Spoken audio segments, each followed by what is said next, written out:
Sean, would you lead us? I pledge allegiance to the flag of the United States of America and to the republic for which it stands, one nation, under God, indivisible, with liberty and justice for all.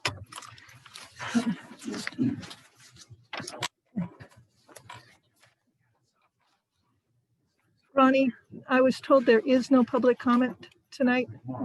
No one signed up for public comment.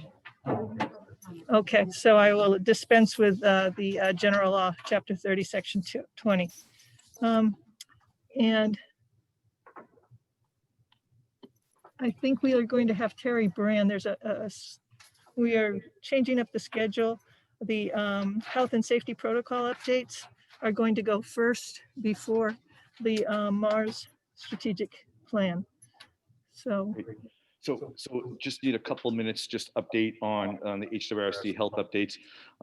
Just quickly, we have been back in school in hybrid model since Thursday, January 14th, and we continue to remain in the hybrid model. As you might have heard this past week, and we sent that ConnectEd message out on Wednesday, we had 2 positive cases that was reported on our weekly Wednesday email. I'm just going to ask Terry to join us to give us a little more update overall about what's taking place in our community in terms of positive cases overall and sort of an update from the month of September up till now of where we're at. Terry? Hi, good evening, everyone. So I had gathered a little bit of data for our health and safety forums that we're conducting in all the school buildings. We were just at Green Meadows this afternoon, and I have some information, just district-wide data for the months of September, October, November, December. It does not include January yet, since we're still in the middle of the month. But for those 4 months, the start of school, on a district level, we had 98 total positive COVID cases among students and staff members, with 19 of those cases resulting in school exposure, where we had to conduct contact tracing as a result. The weekly state town city report that gets published at 5 every Thursday is not up yet. It said it will be posted as soon as available. So I don't actually have the town data to report. Hampden County data essentially remain the same. The test positivity rate ticked down slightly, but I don't have our town report yet. Hadn't been posted as of like 3 minutes ago. The other thing I just wanted to mention is that the flu vaccination requirement has been discontinued. I think everyone is aware of that, but just bears repeating. That was a result of the very small amount of flu that's circulating in communities across the state. A decision was made to put the effort into the COVID vaccination rollout, and they dismissed the requirement for students to have flu vaccination. But I am grateful for all the students who did get flu vaccination, because we know the best defense against the flu is to get our flu vaccine. So I'm happy that as many got vaccinated as possible, because that does give protection to those people who did. So Terry, there is still time for children to have their flu vaccination this year, isn't there? Yes. So just because it's not a school requirement doesn't mean we wouldn't encourage people to still get vaccinated for the flu.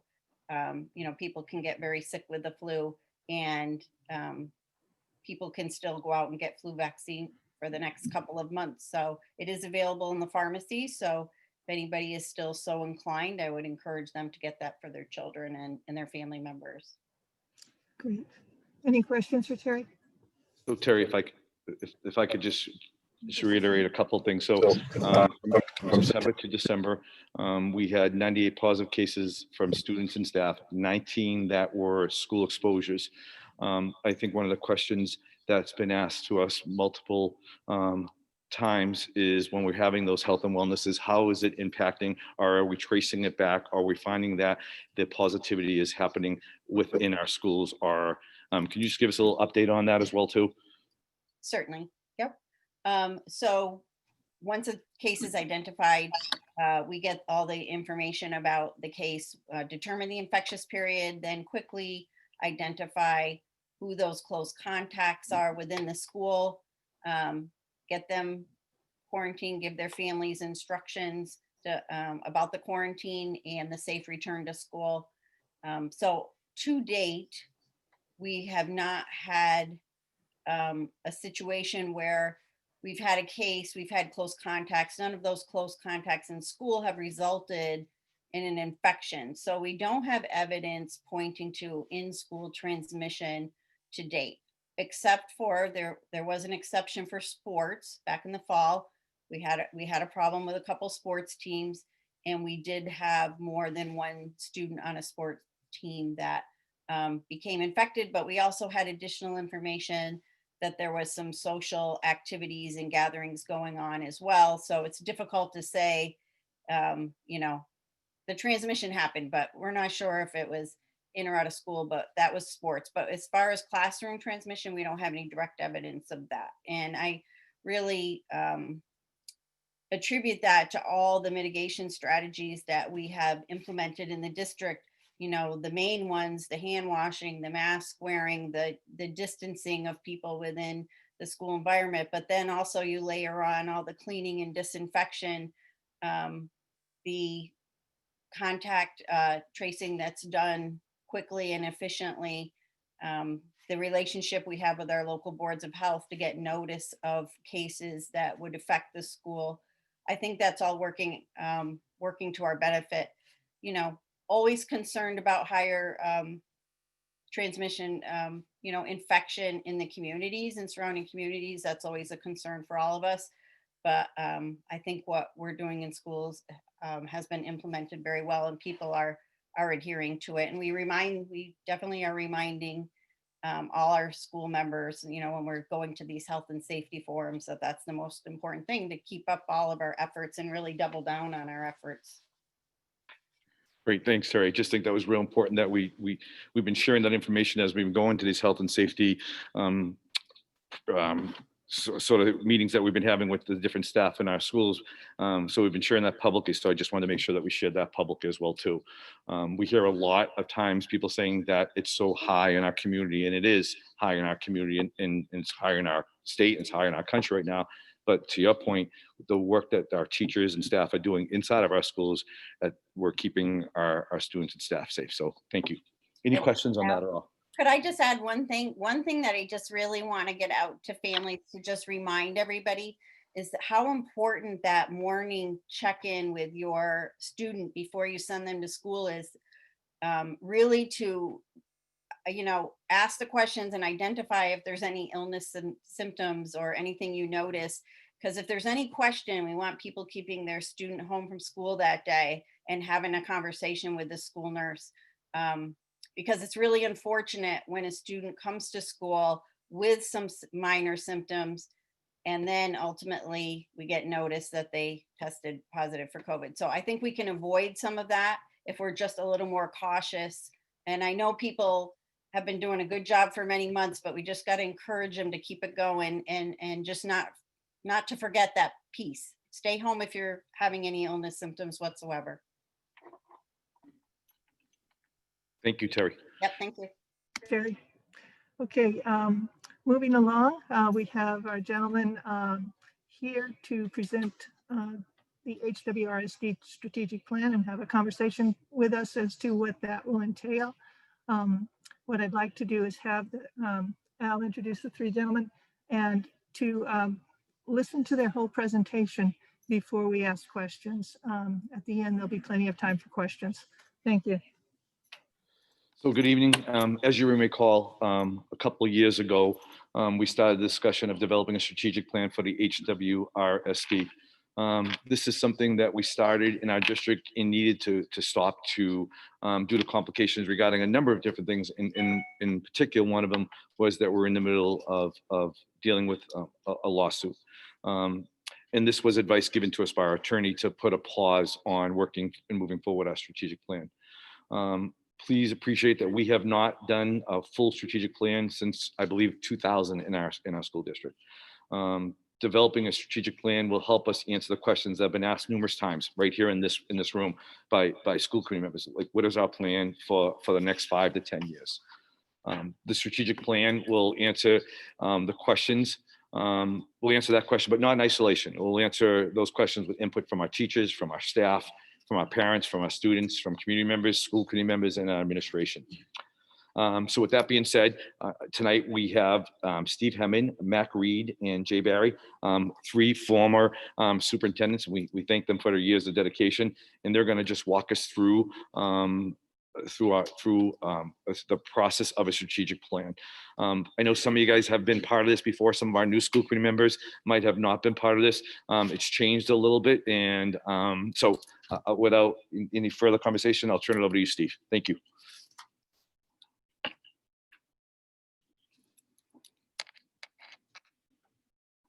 Steve, you got to take yourself off mute, sir. Thank you. Going to move quickly on these things. I'm Steve Hemmon. I'm the lead consultant, principal consultant for the Mars Consulting Group. We're part of the Massachusetts Association of Regional Schools. As the superintendent said 2 years ago, we started with the process, and then we had to put it on hold, and now it has to come back. And we felt it's important that we should review the strategic plan process. And so tonight I'm going to be asked Mac Reed to go through our PowerPoint with you. And then after that, Jay Barry, one of our other consultants, will go over a plan that we have. We got to deal with several things. One is your status, and the second piece, the big thing, is the COVID. And we've got a suggestion on how to proceed with this project.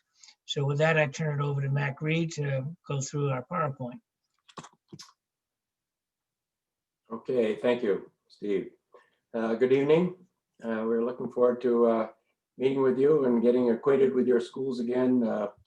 Jay Barry and I were 2 of the 3 people who started this project 2 or 3 years ago, and we met with your high school staff and Soul Road staff, and before we had to shut down. So we believe that that information is old, so we will obviously be starting over. And again, because of the pandemic, Steve said that we will be doing this in 2 parts, so we're going to hopefully explain this to you. Okay, is that Kate? Are you running the slides there? Okay. So, as it says there, we have a 10-year history of working together. I did a little calculations and found out that we have done over 30 projects. And the interesting thing to me was that we've been in actually 130 different schools, town schools. So obviously regions like yours, there are 2 schools for 2 towns for the district. So we've been in 130 different towns doing some of these projects. And our core group of 4 of us that are retired superintendents, and we have done a wide variety of projects. Okay, Kate? So I don't need to go over this. I said the only thing that we get out of saying that we've had all these years of experience is that I guess that we're old. Okay, Kate, we'll move on there. One more, please. Yeah. Strategic planning is creating learning opportunities for students. That's the bottom line. We're trying to help look at all the issues that you have, and at the end of the day, create better learning opportunities for your students. Okay, Kate. So a strategic plan really should be driving your budgets over the next number of years. It helps you organize any future initiatives that you will have, helps you focus on what is important. So it gets your community involved, and it drives the improvement for student learning. Okay. So we are doing this a little differently than we've done before, and because of the pandemic and because of still some of your ongoing issues, we're going to have 2 parts to this. So part 1, we envision from January to June of this year. And so during the spring, when there's a pandemic and we can't talk with people really face to face, we'll have an opportunity to gather a lot of information And Jay is going to talk about that a little more specifically in a couple of minutes. And we'll be laying the groundwork for the face-to-face work that we see beginning next fall, hopefully. Okay, Kate. So then part two, assuming that we can start working with people face-to-face, we'll start working with a strategic planning team that I believe has been set up, and we'll start processing a lot of data that we'll be collecting. That group will be developing a vision, a mission, and core values. They'll compare it with what those values that you have now and see if that's something they want to upgrade. If people are happy with your current mission or vision, then obviously we would stay with that. But generally, the group that gets together and looks at more recent information likes to update that a little bit. During this process, that group will develop 4 to 6 primary goals with a number of sub-goals. For example, they might have a goal of wanting to align the curriculum. And so sub-goals might be vertically align the curriculum from pre-K to 12, or develop common learning outcomes, or a number of things. They will put that together. And then we'll give that information to Superintendent Ganem and his administrative team to develop SMART goals, and or the goals in the format that they would like, but we recommend the SMART goals. And you've probably heard of SMART goals. That acronym stands for specific, measurable, achievable, relevant, and time-bound. So in one of the school districts in which I participated using this process, they did a great job with the goals and the sub-goals and calculating what they needed to do, but they had the end goals all be on the same date, 5 or 6 years from that point. They also did not want to put someone's name next to who was responsible for those goals. So we found that there was some difficulty in anybody being really responsible for achieving those goals. But so we would certainly encourage you to have different end dates for the different kinds of goals that you have. Some you can do more quickly, some take a lot longer time, but to assign someone specifically responsible for them so that you know that it's going to get done. And then obviously when that happens, it will be shared with staff and the community and the school committee. Okay, Kate.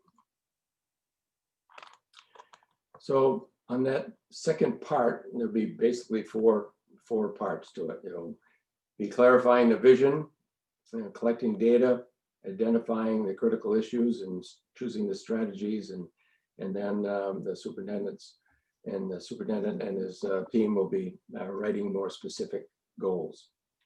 Okay, Kate.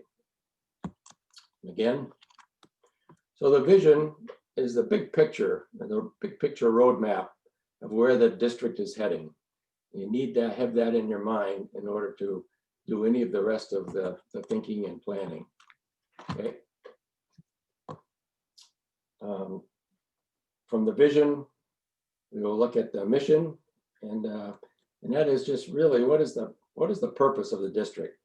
When you know where you're going, what is the purpose of trying to get there? Okay, and from there we'll go to the guiding beliefs and core values.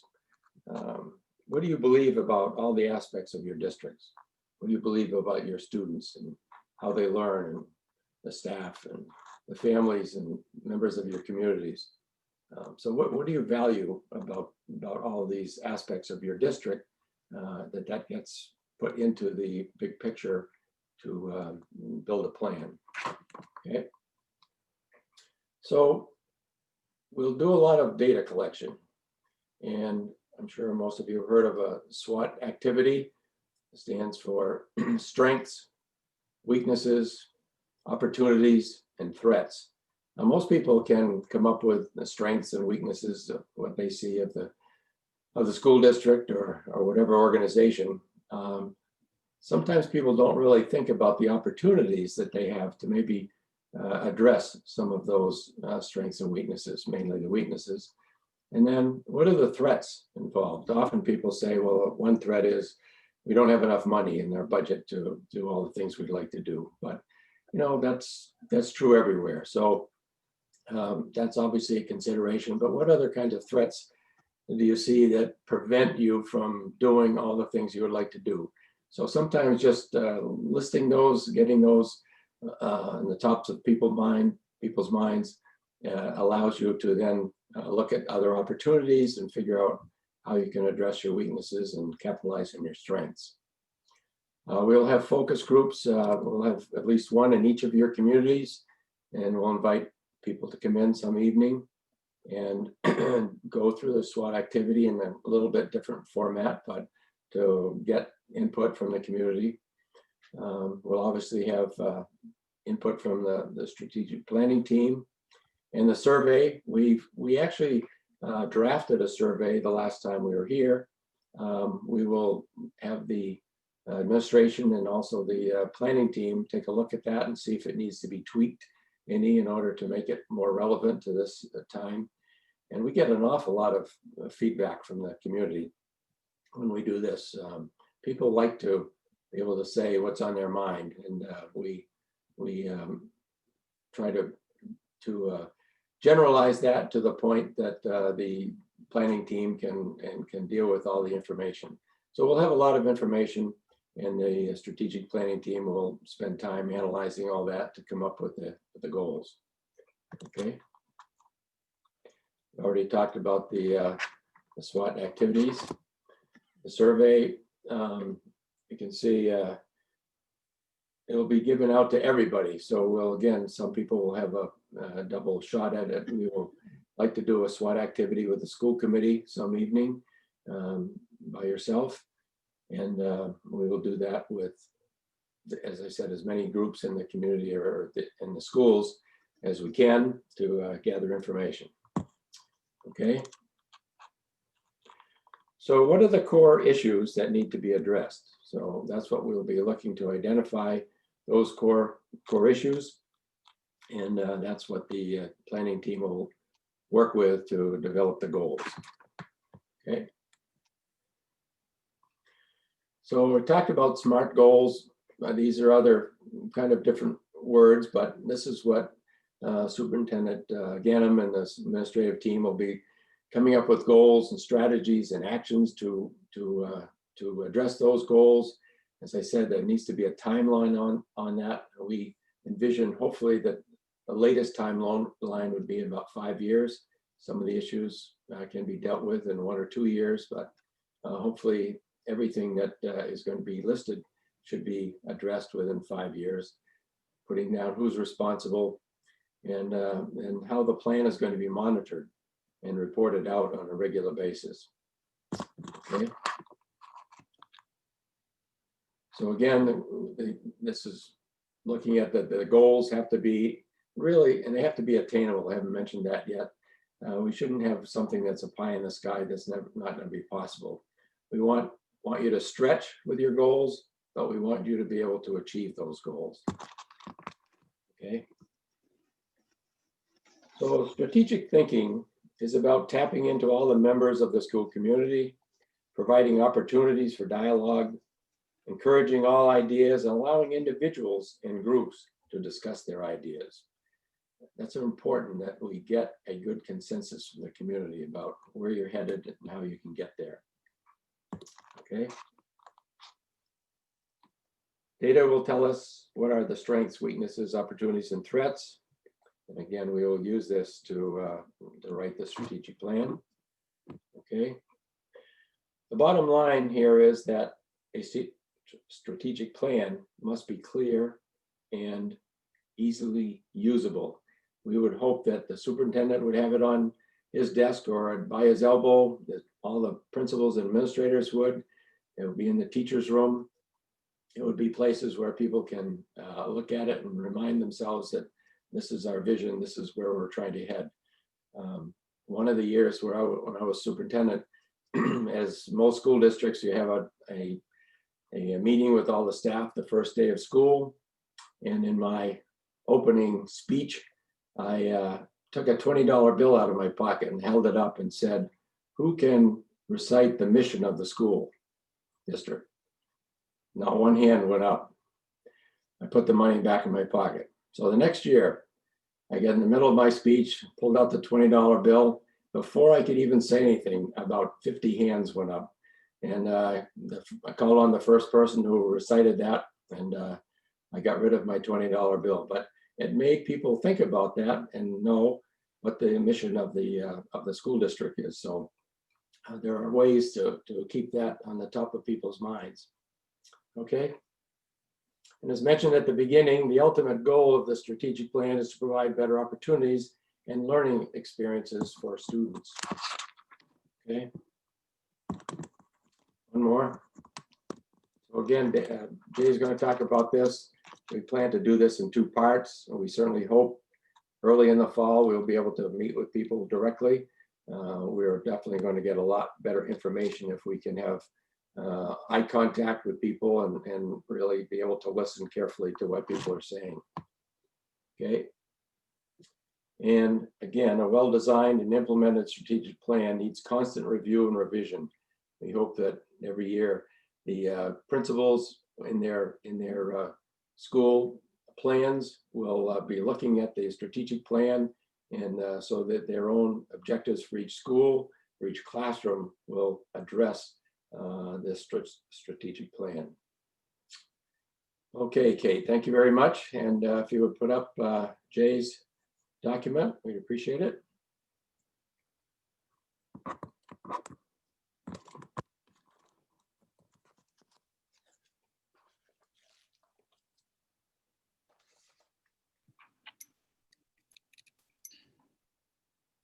So questions, comments? I know some of you have seen this before when we've done a strategic plan and had them do a presentation, a little bit different in the middle of dealing with the pandemic. Also in the middle of, some other things that are going on in our community. One of the things that I just wanted to make sure as a superintendent is that we're planning ahead. So, this is something I don't want to wait for the pandemic to end. I don't want to wait for the lawsuit to be settled and us say, okay, let's plan ahead. It's the work that we can start doing now. I think it's something that we need to do as a community. I think we need to have it. And I look at this as like an audit, and Aaron and I have had multiple conversations this week about, when you do your work and you do your financial piece and someone comes in and audits and makes sure that everything looks right. And I think this is for our opportunity to have Mars come in, and work with us and get input from our entire community to say, okay, where are we going? What are the things that are working good? And have a little self-reflection for our own sake. I open up to questions that people may have for our gentlemen that presented tonight. But I think this is just the start of a road that we should be going on. I know we put a pause on it, but I think it's something that we need to continue to be looking at and start moving forward with this, or at least preparing to move forward with this. Al, can you explain to me what's changed? Because I know that 2 years ago when we were looking at this whole situation, we put a pause on it because of the lawsuit. And the last I heard, the lawsuit is being pushed off till, the middle of 2021, most likely 2022. What's changed? Why are we moving forward? So a couple of things, as you see on the agenda, we have an executive session that our attorney will be talking to us a little bit, giving us some more input on the lawsuit that's going on. So that's the first piece. And the second part, I think there's some pieces that we can do. And I think we'll get some guidance from our attorney as well too, but I don't want to wait for things to get settled, Sean. I think that we've put a pause on this, to your point, 2 years now, but there's still work that needs to be done. We need to be looking 5 years ahead. And the other part is, once we start developing a strategic plan, that will be our plan for our district. And anything that comes to us, something comes to us and someone says, hey, how about this? This is a good idea. Or how about this? Or let's look at equity and diversity. And that's one of many, many things. We always want to make sure that's going to be part of our strategic plan. Does it fit in our 5-year goals? Does it fit in our plan? Where does it fit in? And in this way, we keeps ourselves focused. Patrick says all the time, our true north, right? Our true north is our students. Our true north for our district should be, we have a strategic plan. Everything that we do, everything that we work on should be aligned to this. in answer to your question, I don't want to keep waiting and putting it down the road. I think there's pieces of this that we can address. And that's why I wanted to bring it forward to you guys. I don't want to All wait. right, I'll hold off until after the executive session. Okay. Thank you. Al, could we let Jay just go through this one chart and then we'll open it up for questions? Okay, so good evening, everybody. I'm going to go through this pretty quickly. Mac has introduced some of the concepts with the PowerPoint. In light largely of the health circumstances, we decided, and we've been working with the superintendent and met with the school committee chair recently about breaking this into part 1 and part 2.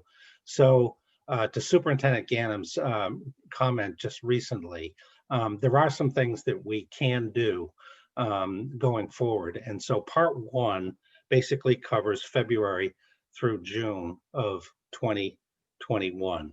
So the first item there is something that's largely underway because of the preliminary meetings that we've had.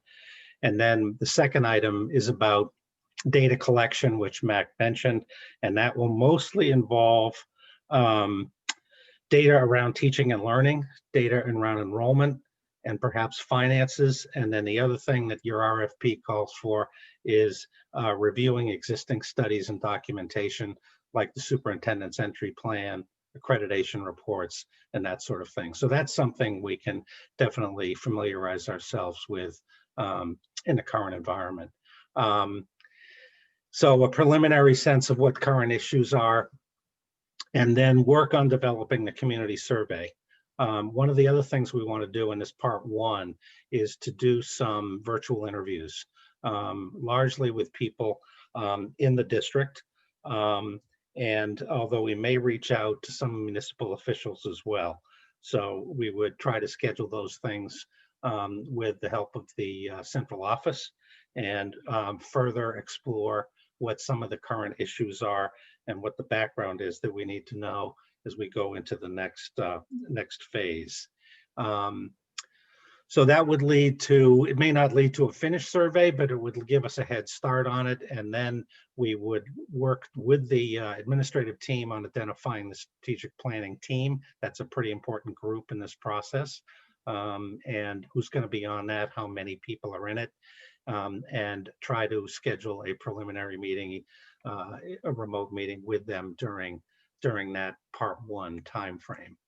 And then hopefully, being optimistic, we're in a different environment in terms of health circumstances for part 2, and that's where the work would really begin. And this may very well go through September to June of the next academic year.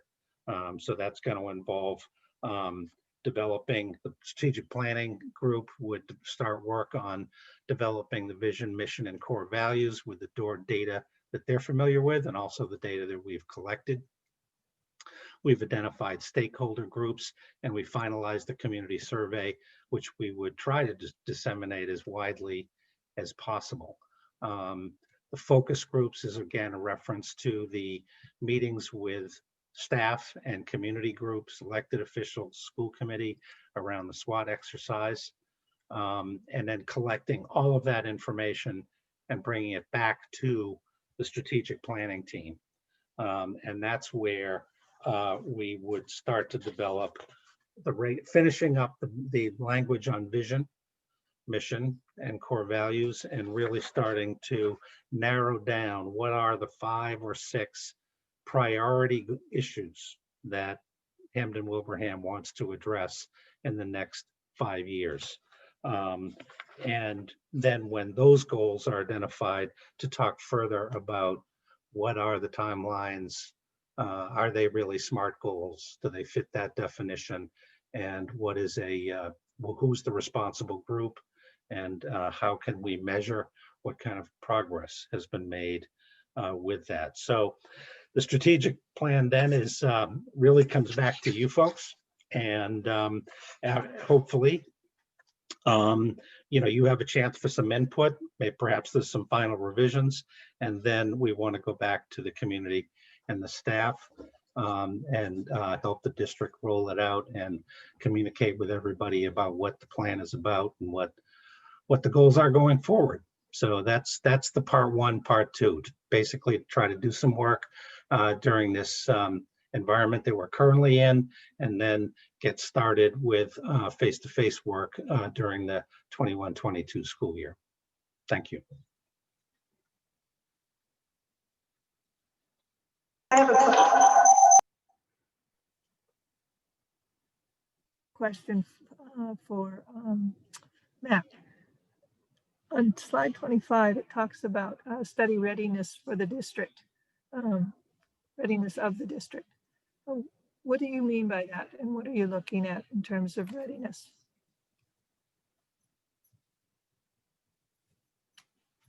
You're on mute, Mac. You're still on mute. A little bit of follow-up to what Jay was talking about. The district, as you've mentioned about, we have a lawsuit, you've had during the pandemic, obviously the disruption in your educational process. You have teachers who have different feelings, I'm sure, about how they're working. So we want to make sure that we don't let all of those issues get in the way of getting good information. So that's why we'll be trying to reach out to a number of different sources during the spring to make sure that the district by next fall hopefully is ready to tackle the hard work of actually what it is you want in your strategic plan. Is that specific enough?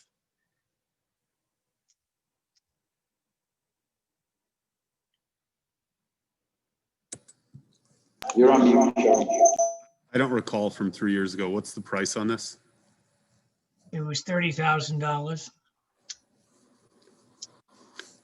So I struggle with that. I think that if we think about when we accepted this previously, it was a time when we were in a much different budget position. That would be the year that we had restored the middle school model. We had added a number of social emotional positions. We'd added at a couple grades to expand the number of sections that we have. And I think since then, what we've seen have been cuts to our teachers, cuts to our academic offerings as a result of where we are from a budgetary standpoint, all for the strategic plan, encourage us to absolutely tackle it. I would just like to see us do it in-house so that we can retain that $30,000 and use that for academic facing positions. I believe when we tried to do this last year, the problem we ran into was we couldn't. So we tried to get a group of different school committee members who were on subcommittees, and then it somehow got roadblocked and it was pushed back to Al and his team to kind of come up with a plan of what their strategic requirements should be to come back to us with what they wanted to do. I think that was for the use of the buildings only, correct? That was part of the strategic plan. Yeah, but the one piece that we were trying to do something on was just on, you know, what was the plans for the actual physical buildings. Am I correct on that? Okay. I agree with Patrick to a certain extent. $30,000 is not something, I don't know if we have that money for that or whatever. I need to think about this a little more. To think about here is there are things. So when you talk about the building capacity and the building usage, that's one piece of a strategic plan. And I think that these guys illustrate tonight this, it's looking at everything, looking at our communities, looking at our schools, getting input. So instead of us just being in this group here, making these decisions, we're having some people come in and work with us. We've talked about this before, having a coach come in, having someone come in and work with us and getting some input from all of our community stakeholders. I think that's real important for us to be able to do that. The other part is I appreciate the cost that's going to be, but this is something that's just not a one-year thing. As you've seen, this is 2 to 5 years that they're going to be working with us and still be able to not only work with us for these 2 years, helping develop this plan, but also be part of our consultants that give us support and help as the years goes on in this five-year plan. So I think it's, I just want us to think about it. I appreciate, Patrick, what the cost that goes along with this, but I also look at it spread out over multiple years of being able to do this and being able to do this thoroughly. And so if something doesn't come up and other issues come up, that we put it on the, a little bit to the side because there's other things we're dealing with.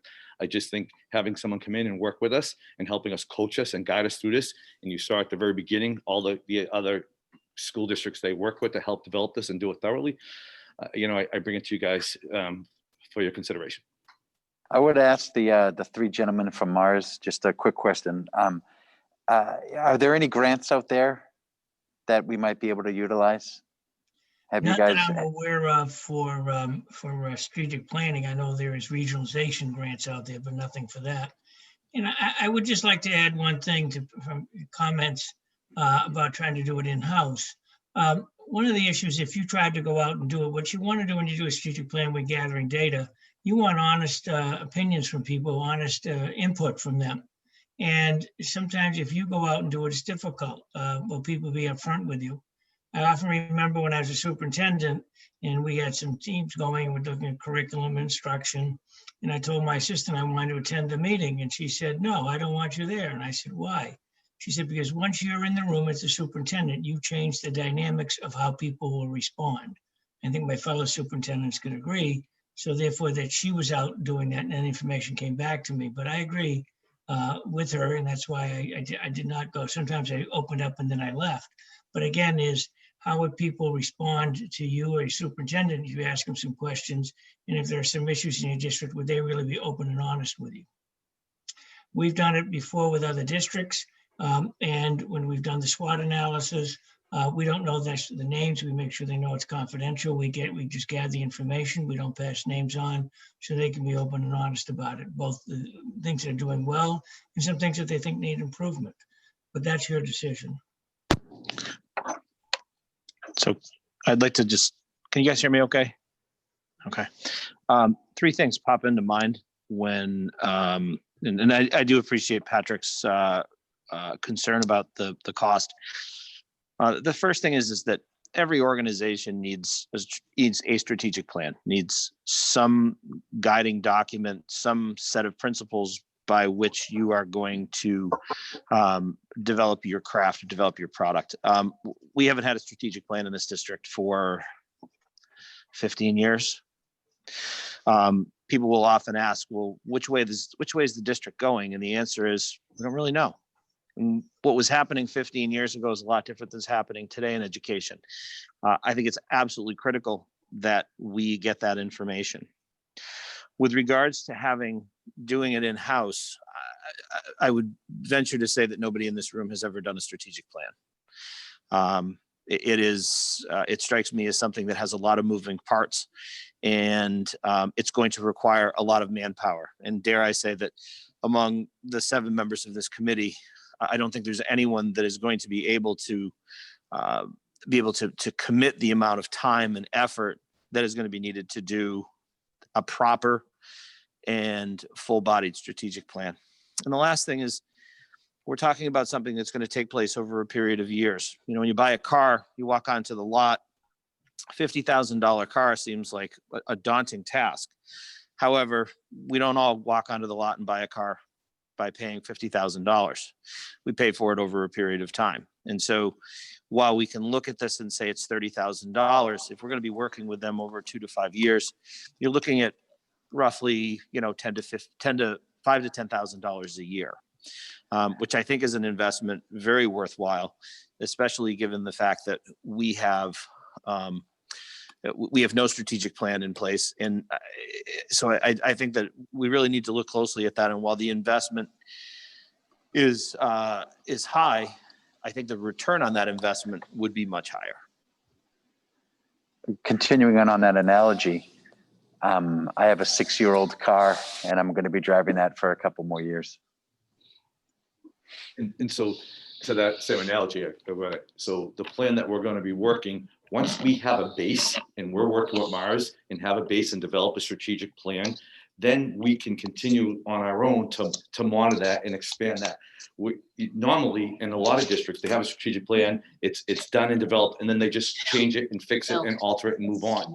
We don't have a base right here, which is a tough part for us to start in.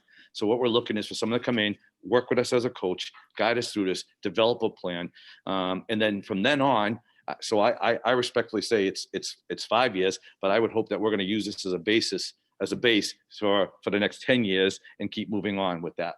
And I'm really not even asking you, ladies and gentlemen, to vote on this thing, because I know we have an executive session that's going to be a very important piece for us to a part of this when we talk to our attorneys. But I just wanted us to keep this on the front burner. I want this work to be done because I think it's so important for us to do this. I think it's work that we, even as a school committee, when we talk about the workshop model, this is them coming in and working with us as a group as well too, and getting the strengths and weaknesses of our group as well.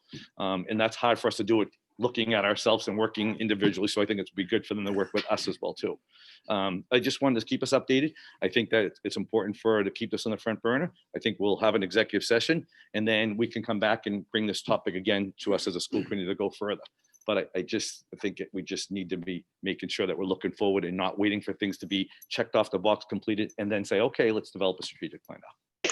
So the only other question I have is, having not been someone who's been on the school committee for a very long time, to those that are more veteran at this, how long did the last strategic plan last? Did it last its 5 years? Did it get completed? Do we have that data? Does anybody have any of that information so we can see? I'm not saying that doing the plan isn't a good idea. I definitely would like to make sure that the investment is going to be worthwhile in the long run. Because if we did it and it only lasted 2 years the last time, I think we need to look at the history too. So what I can tell you that's on the shelves in my office is a 2000 strategic plan. So there was a couple of administrators since then that came in superintendent. So I don't know what took place with that. But what I can tell you is that we don't have, when we talk about the mission and vision, I heard many people say, okay, let's look at that and revisit that. Is that something we still want? That's all a piece of it. When we talk about the buildings, I think that's a piece of it as well too. There's so many pieces of this that we need to be looking at. So I don't think that the continuation of the strategic plan happened. I think that will be our responsibility to make sure that this continues to happen if we go forward with this. I can say that the strategic plan was several years ago, and it was developed by when Marty O'Shea was superintendent. He's the last. So when Cheryl was. Marty probably came in 2005. Superintendent. I'm going to say if the last strategic plan was 2000, that predates Marty.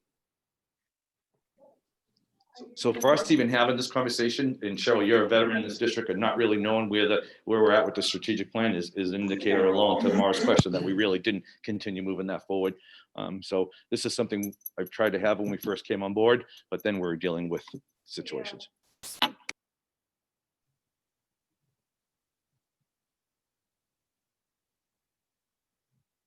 The green posters that are were in every classroom on our mission and vision was part of that strategic plan that Marty did.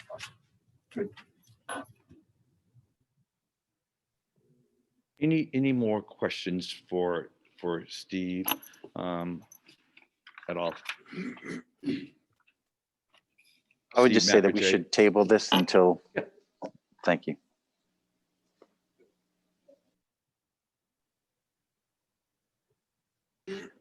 Anyone who hasn't asked questions, this is your time. We've got the gentleman here. So the only other question, I forget, Steve, I think it was you that presented to us 3 years ago. We had a conversation about what was the return on investment. So what happened from an academic achievement standpoint, academic improvement in the districts that completed these strategic plans with you? Is that data that you can share with us? We don't need to discuss it now, but that we can see exactly what the results have been specifically tied to student achievement? Well, we worked with other districts and then they did not have us continue with them, but we could call and ask them how they worked with it. One of the things Al and I had talked about is that we would be a lot upfront cost to get it, and then we'd come back every year and say, okay, where are you on we would be like the check-in, and so other people just kind of let it go by. We'd say a date each year we're coming back in and look at what your goals and your objectives and who's doing them and check to make sure they're being done and then make some adjustments. That's what he was talking about, that we would come back and see that those are done. I can't, we, as I said, with the other districts we've done, we've had a contract with them and that's all they wanted us to do. So we haven't there was no follow-up with them. We would, in your case, Al's asked us to follow up. Just to piggyback on what Patrick just asked, Mac, I noticed in your bio, you were superintendent of Southwick, Tolland, Granville, yes? Oh, That was me, actually. Oh, it was Jay. I'm sorry. Jay, I read the strategic plan that currently is online for Southwick, Tolland. Was that your strategic plan? No, I did a strategic plan, or you can't do it by yourself. Right. We did a strategic plan when I first arrived at Southwick Tolland. That was 2008. And it was just 2 towns then. The plan that's online right now, and I don't keep up and follow the news there, but I believe that they did something called the Student Success Plan. There is a time when you want to renew your strategic plan. I think the things that have been said about it being a living document and the need to revise it is all very true. And I think there's this balance between, once you have a plan, there's this balance between the discipline you need to stick with the plan and also the flexibility you need to add issues and priorities that come along that you had no idea about when you wrote it in the first place. So those 2 things kind of are always an inherent part of long-term planning. So the plan that we originally did on my arrival was active for my entire duration there, which was 8 years. And then I can't tell you when the student success plan was developed after that. Probably, I mean, I'd be guessing, so I don't want to say, but it was after 2016. Thank you. Yeah. And so I think we'll just eat food for thought with this. I think it's something that we need to revisit after we have further conversations. The last thing I just want to say, when you're looking at, these 3 gentlemen, these are 3 gentlemen that have had a career in education, that 3 former superintendents and believe in this work. So that alone is an indicator. So not only are we going to be getting Mars, but we're going to get 3 former superintendents that'll be working in our district, supporting us in helping develop a strategic plan as well too. And then the last thing I just wanted to add, and it's just sort of in response to Sean's question from a while ago, is, what's changed? And I think the answer is a lot of things have changed. And to use Sean's own words, we're talking about the fierce urgency of now. And a lot has changed in education. And there's a lot of things that have happened over the last year that are really making us look introspectively at how we're providing education, not just today, but in a year, in 2 years, in 5 years. And so, the time to get this, the time to bend metal is when it's hot. And so the metal is about as hot as it's going to get right now.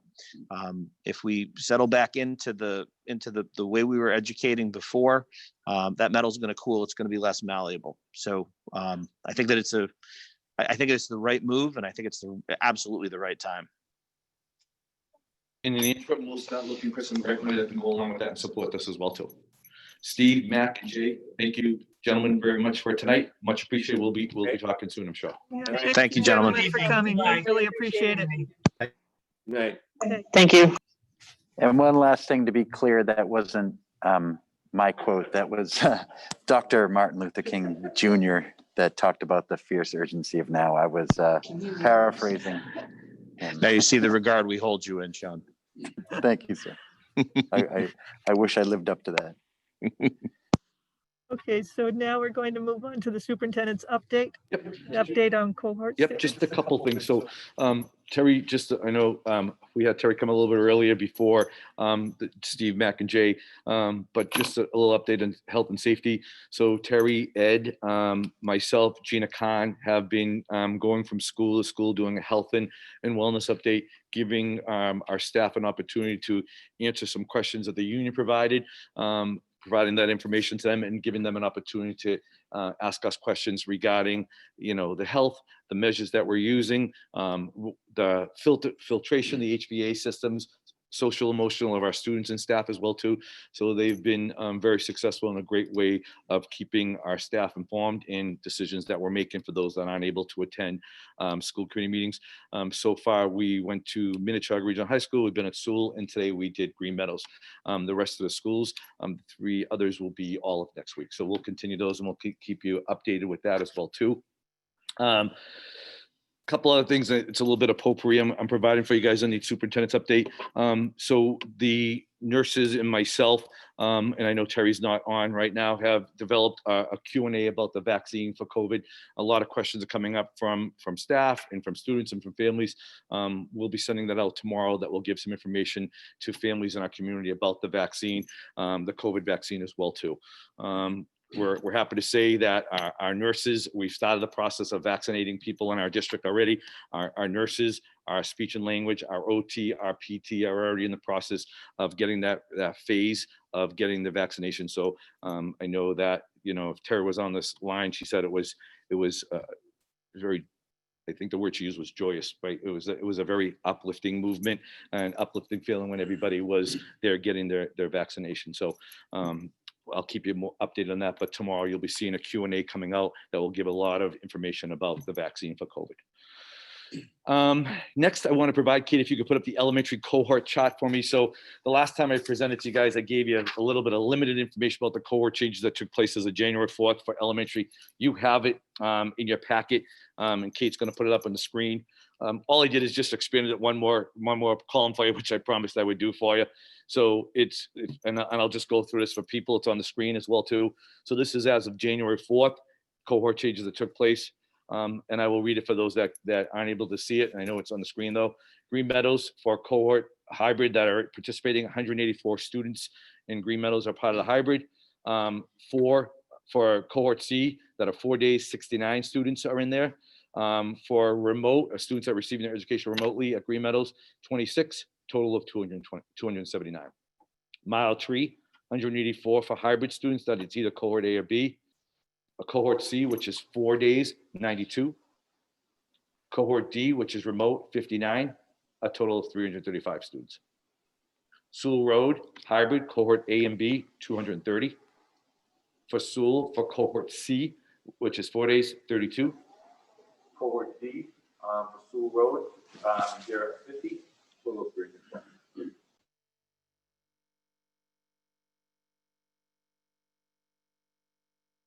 Did you lose me? You're back. Oh, okay, sorry.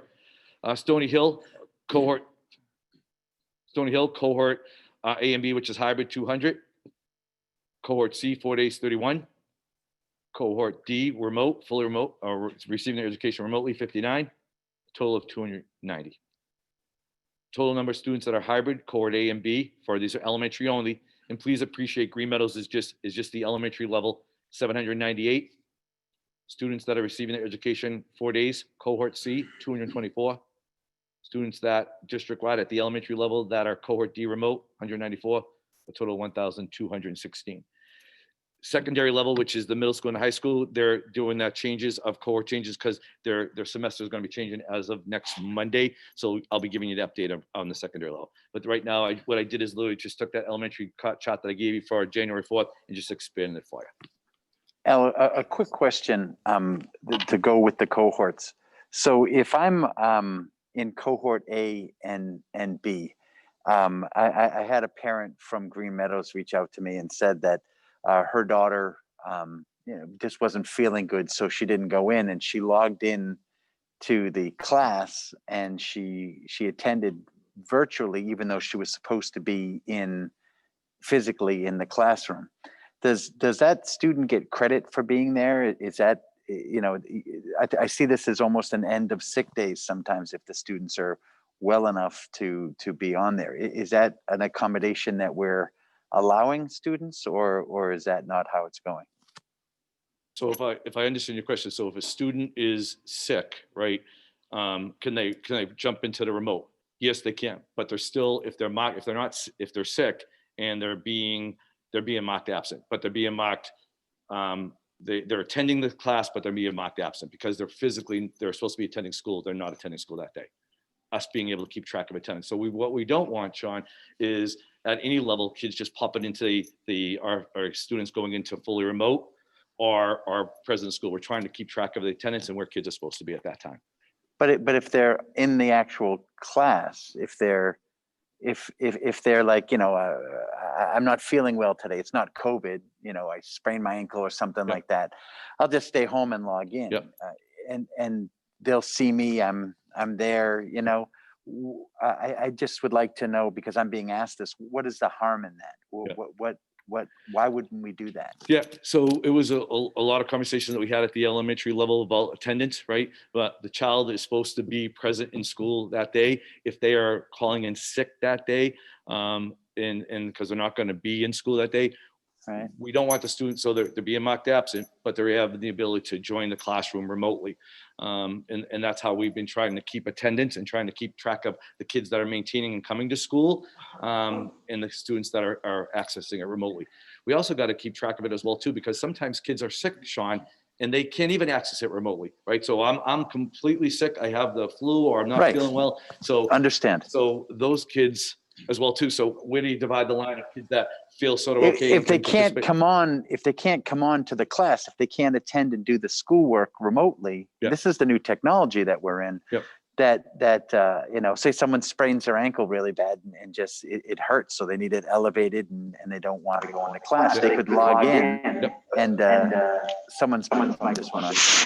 But that's a different story. So if someone's saying, I'm calling, I got to let the teacher know I'm going to be out for a period of time. I broke my leg, or I'm going to be out for this and this. Then that's a different conversation, right? So we allow them, absolutely, you're going to get remote. But I'm saying, what if I just don't feel well today? I wake up and I'm like, oh, geez, I just don't feel well, and I take it remotely. I just don't understand. We have the technology. Why don't we use it? But you have to remember, I think the Department of Education is also trying to catch up to this new technology and these new abilities. And so part of that requirement for the attendance is driven from DESE and how they have to report to them. So it's not to say that at some point they can't. I don't think that's the issue here. But it is, because they have to report the attendance. They're the ones that designate how they're reporting attendance right now. They weren't physically in class, but they were physically present in class. If you notice, they've changed the guidelines now with what they're requiring for in-person, hybrid, and all these others, and how they're reporting that information. So they're not being denied access, Sean. So we're saying, they're able. We're not saying, oh, Sean Kennedy called in sick today, so we're not going to let him come into this remote classroom. That's not what's taking place. It has to do with Department of Education about accessing students and saying either they're present or they're absent, whether they're part of the hybrid, because they're designated as being hybrid, or part of the remote, right? They made decisions as that. But if it's a period of time, the student's going to be out because they broke their leg, or they're going to be out they've been quarantined. Those students are being marked present, because now we're saying, yes, you're out for this reasons, you're out for this, and we're going to put you into the full. All right, let's just take this offline. I would like to see those guidelines. Yep. So if in the next couple of days, if you can share that with me, just so I can verify. Those guidelines are on the DESE website. Everybody has access to it. They're public documents. Okay. And what I'd I also just like say, to see if there's a that. particular parent like that, have them reach out to Ms. Moberg and talk to them and the teacher about that. Because like I said, if it's specifically a reason that they're going to be out for a period of time, we're moving them over to remote. We have that happen to us all the time, where parents say, because of this, because I have a doctor's note, we move them to remote, and then mark present. So it works okay for long-term illnesses, but not daily illnesses through DESE. It has nothing to do with them not having access to the education. It's just how they're coded in the computer for keeping track of attendance. Okay. Because it would be really hard for a teacher to be able to, and for all of us to maintain that attendance, but also being able to say, okay, I was expecting Michelle to be here today, and also now they're going to be remote. So it's a combination of keeping track of it all, Sean. But I'll certainly talk offline with you about it. Yeah, okay. Can I jump in here Sure. just a second? I just got a chat from Kate. I was wrong. My memory's not as good as it used to be.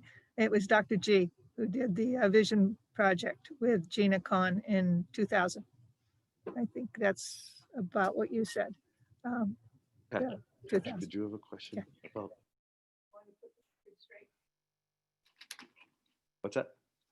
It was about the 69 and 92. Do those include the pre-K students, and that's why they're that much higher, or is that including the kindergartners that will start 4-day on February 1? So that includes the pre-K. It does not include the kindergarten that's going to start February 1st. That is not in this data today. And for the next school committee meeting, I'll add it to the agenda about the attendance and how we're taking that at the elementary level for you, and give an update for that both at the elementary level and at the secondary level. Any other questions on that? Okay. The next thing I want to just give an update, and I know that you've been receiving some emails, and I'm certainly welcome to have conversations about this, is something we should be also happy about, that we're moving to the next phase. So one of the things that I brought forward to school committee is kindergarten, and moving into a 4 days for opportunity for 4 days as well. This is the next phase, right? So we heard from our president now, and we heard from the commissioner that they want to bring back students full time. President said in the first 100 days, they want to bring students back more. The commissioner said that as well too. That's not going to happen all at once. It's not going to all of a sudden we're going to be able to, put a light switch on and bring all of our kids back. We're doing it in phases. One of the things we looked at is in kindergarten, and we looked at the amount of kids that were remote, and the amount of students that were physically in present. We're following the CDC guidelines of that 6 feet. We had some open spots that were available there. We thought, what's the best way to do it? We contacted our attorney. And one of the things that our attorney said, our special education attorney, had to make sure that we offered it to students that had IEPs. First, we went through that round of that, being able to offer our kindergarten students that have IEPs the ability and the opportunity to do 4 days a week. After that, the decision was, okay, what's the next spot? How do we get these spots filled? Because we know that, especially in particular kindergarten, we want to be able to offer them in-person instruction as much as we can. Teachers are doing an incredible job remotely with our kindergarten kids, but we know they're our most vulnerable. They're at the very beginning of their education. So the more we can get them in 4 days a week, we want them in. What's the most equitable way to do this? What's the most fair way to do this? And let me just clarify, if you were in the hybrid and you wanted to go into 4 days, did not stop you from still staying in the hybrid and getting the 2 days. We were offering people the opportunity to be in person 4 days. It's a very complicated process, right? You have to look at the busing, you have to look at lunches, you have to be able to look at, make sure everything fits. So we thought the first way to do it was a lottery. We gave parents the opportunity, individual classrooms. There were X number of spots in this classroom, X number of spots in this classroom. The majority of families told us and informed us they don't want their child to change the classroom. They wanted to maintain their classroom teacher because we're already into February. So what we did this past Wednesday, we brought myself, Gina Roy, Shantae Gilson, and Sharon Moberg, and Cheryl Carl Warner, school committee member, into the conference room where we did the lottery of drawing of those spots for students. They were notified today. There was a wait list created as well too. So if little Cheryl says that her mother and father decide they don't want those 4 days, they've changed their mind, then we just work our way down the wait list. I really, we're receiving a couple of emails for people think this wasn't equitable. We did reach out to our attorneys, to our special education attorney, to make sure. One of the things she said to us, she applauded us the effort that we are doing as a district, that we're moving forward to try to get students in 4 days a week. But so just a little update. So as of right before we came in here, 48 kindergarten students were offered the opportunity to attend 4 days a week at Mile Tree. And 10 kindergarten students are offered 4 days a week at Green Meadows. So parents have the opportunity until tomorrow to say yes or no to that. They will be starting school 4 days a week, February 1st. Between now and February 1st, you might say, why wait a week? It's the logistics of lunches, buses, and all the other intricate things that take place. Again, I know you got some emails that people weren't happy with the process, but please know that Shantae Gilson got a lot of emails of the parents that were able to have this opportunity, and they're happy. We wish we could have gotten everybody in. This is one phase. Our next phase, hopefully, when CDC changes those guidelines and brings it less than 6 feet, we'll be able to get more students into this program as well. Aren't the guidelines right now, it's 3 feet with a mask, 6 feet without a mask?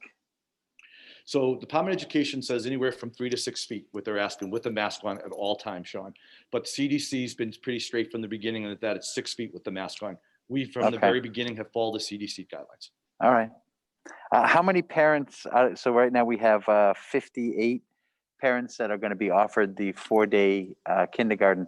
How many people were on that list that did not get Yep. the opportunity? So 48 kindergarten at Mile Tree, 38 were not able to get the 4 days. So there were a total of 88, 86 total that applied for it. Did I do my math right there? Yep. Yep. 86, 48, yes, and 38 are put on the wait list. In kindergarten at Green Meadows, 10 were able to get the 4 days, 16 are on the wait list.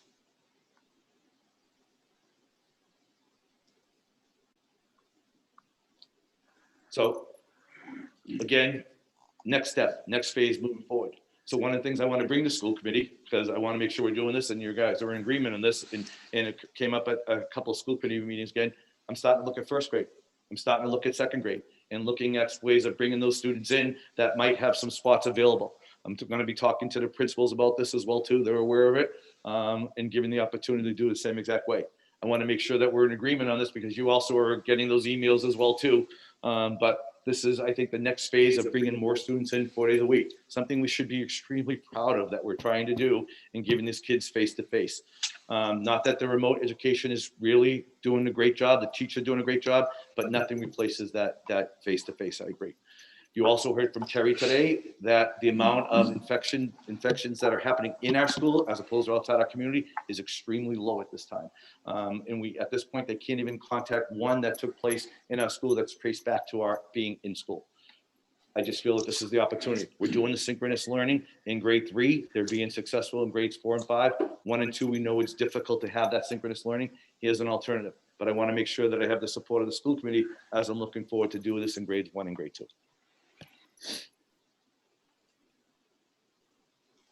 I would want us to really think about the advantages and disadvantages of grade 2, whether grade 2 can sustain synchronous learning or do not offer synchronous learning, but have that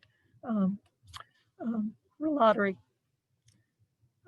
I would think a large part of what second grade does could benefit from synchronous learning. I don't. So we've heard from Monique and we've heard from Sharon about that second grade. Right now we're doing third grade and they're doing a great job. The younger it gets, the synchronous learning becomes even more difficult for our kids and for our teachers being able to have not only the face-to-face, but also have kids on Zoom. So in the interim, while we're finalizing grade 3 and being successful in grade 3 and making sure we're in a good spot there, here's an alternative to look at some spots that are available in grades 1 and grades 2. Speaking as a second grade teacher, I wish we could be in school more with face-to-face. It's very challenging for a second grader to learn over Zoom, just speaking from my own experience. And Michelle has them all on Zoom, right? So as a second grade teacher, Michelle, imagine having half on Zoom and a portion of them, yeah. I wish we could be in person because it's very difficult and the background, if the kid's on mute, it's not ideal. You've got 3, 4 siblings. They're all being taught at the same time. It's just very chaotic and not the best learning experience. That's my opinion. And so if we could bring them back in safely, small numbers, I would encourage that because learning through a computer for younger students is not developmentally appropriate. Hey, Michelle, a question for you on that. If what about synchronous, that you're the teacher and you have children who are in front of you, and then you have some children that are at home and you're teaching both? What would you think about that? So I think that would be too difficult. Because to try and have kids in front of you and trying to do it at home, you're going to have to worry about who's seeing what on the screen. I would rather, I say no, but that's just my opinion. I would much rather. For second graders, you're saying? For second graders to do that split, they get distracted over someone walking by. Oh my gosh. So can you imagine if you've got kids that are trying to learn from home and you've got kids in front of you and you're trying to appeal to both audiences and make sure that everybody's getting what they need at the same time. I just don't see how you can physically do that with the younger kids and keep their attention and make sure everybody's learning. Yeah, I would not vote for that part, but that's just me for the younger kids. All right, thank you. Don't know that our third grade teachers are doing this work now, right? And that's incredible what they're doing. But I'm just looking for you guys to say, Al, we want you to investigate this and have more conversation with the principals and the first and second grade teachers. Fully support, and just wanted to give a shout out to the third grade teachers because it's great. I see the difference is monumental. I know we've had a lot of conversations about Wednesdays. Wednesdays look wildly different. Just really heavy lifting that they've done and a really nice job. They've done absolutely amazing work. They have. And It is so much improved. Wednesdays and the synchronous, it's really a very good work by our third grade teachers. They've done incredible work. And I know that, we heard from, and even this meeting, well, this time has elapsed, this time has elapsed. Making the moves we're making is like moving, a cruise ship. It's not like moving a quick little speedboat that you have to make quick moves on. We just want to make sure we're doing it the right way. And our teachers really have done it the right way. That's to your point, Cheryl, moving into second grade, we want to be methodical, make sure that we're successful. And that's why even we delayed in making sure we had it done in grades 4 and 5. Sewell Rowe, Lisa Kurt, her team did a great job. And now third grade, Sharon and Monique and the teachers there have done a nice work on that as well. So. Al, I hope you know that we support you in the decisions that you make. We just want you to bring it forward to us so that we know what's going on, that we support you. You know what I mean? So feel free to do what you think is best for the district. And so respectfully, that's why I'm asking you if I'm grade 1 and 2, because I know you're receiving those emails from yesterday, those parents that might in kindergarten that didn't get into that lottery piece. So I want to make sure that we're feeling that this is something you want me to look further into what our teachers and principals in grades 1 and 2. The only thing that I think, having participated in the selection process, I think that giving a little bit more time to this families to decide, and that gives the principals time to track down those who haven't responded, because there could be a reason why they didn't respond. I think that's a fair way to go about it. So I would just stretch out that time frame that you had a little bit. Fair enough. Sorry. Any questions on vaccine, elementary cohort, kindergarten, 4 days? And if not, I am done the superintendent's report. And for my next agenda item for 2 weeks, I'm going to give an attendance report for elementary and how that stands. Okay. So standing reports. Thank you. Thank you. Director of Student Services. Okay. So Tina? Hi, Cheryl. So at our last school committee meeting, it was requested that I get data regarding preschool attendance for the week that the district was remote right after vacation. I was asked how many kids took advantage in the preschool of being able to come in person. So for Mile Tree, we had 54 students that were preschoolers that took advantage of the in-person opportunity.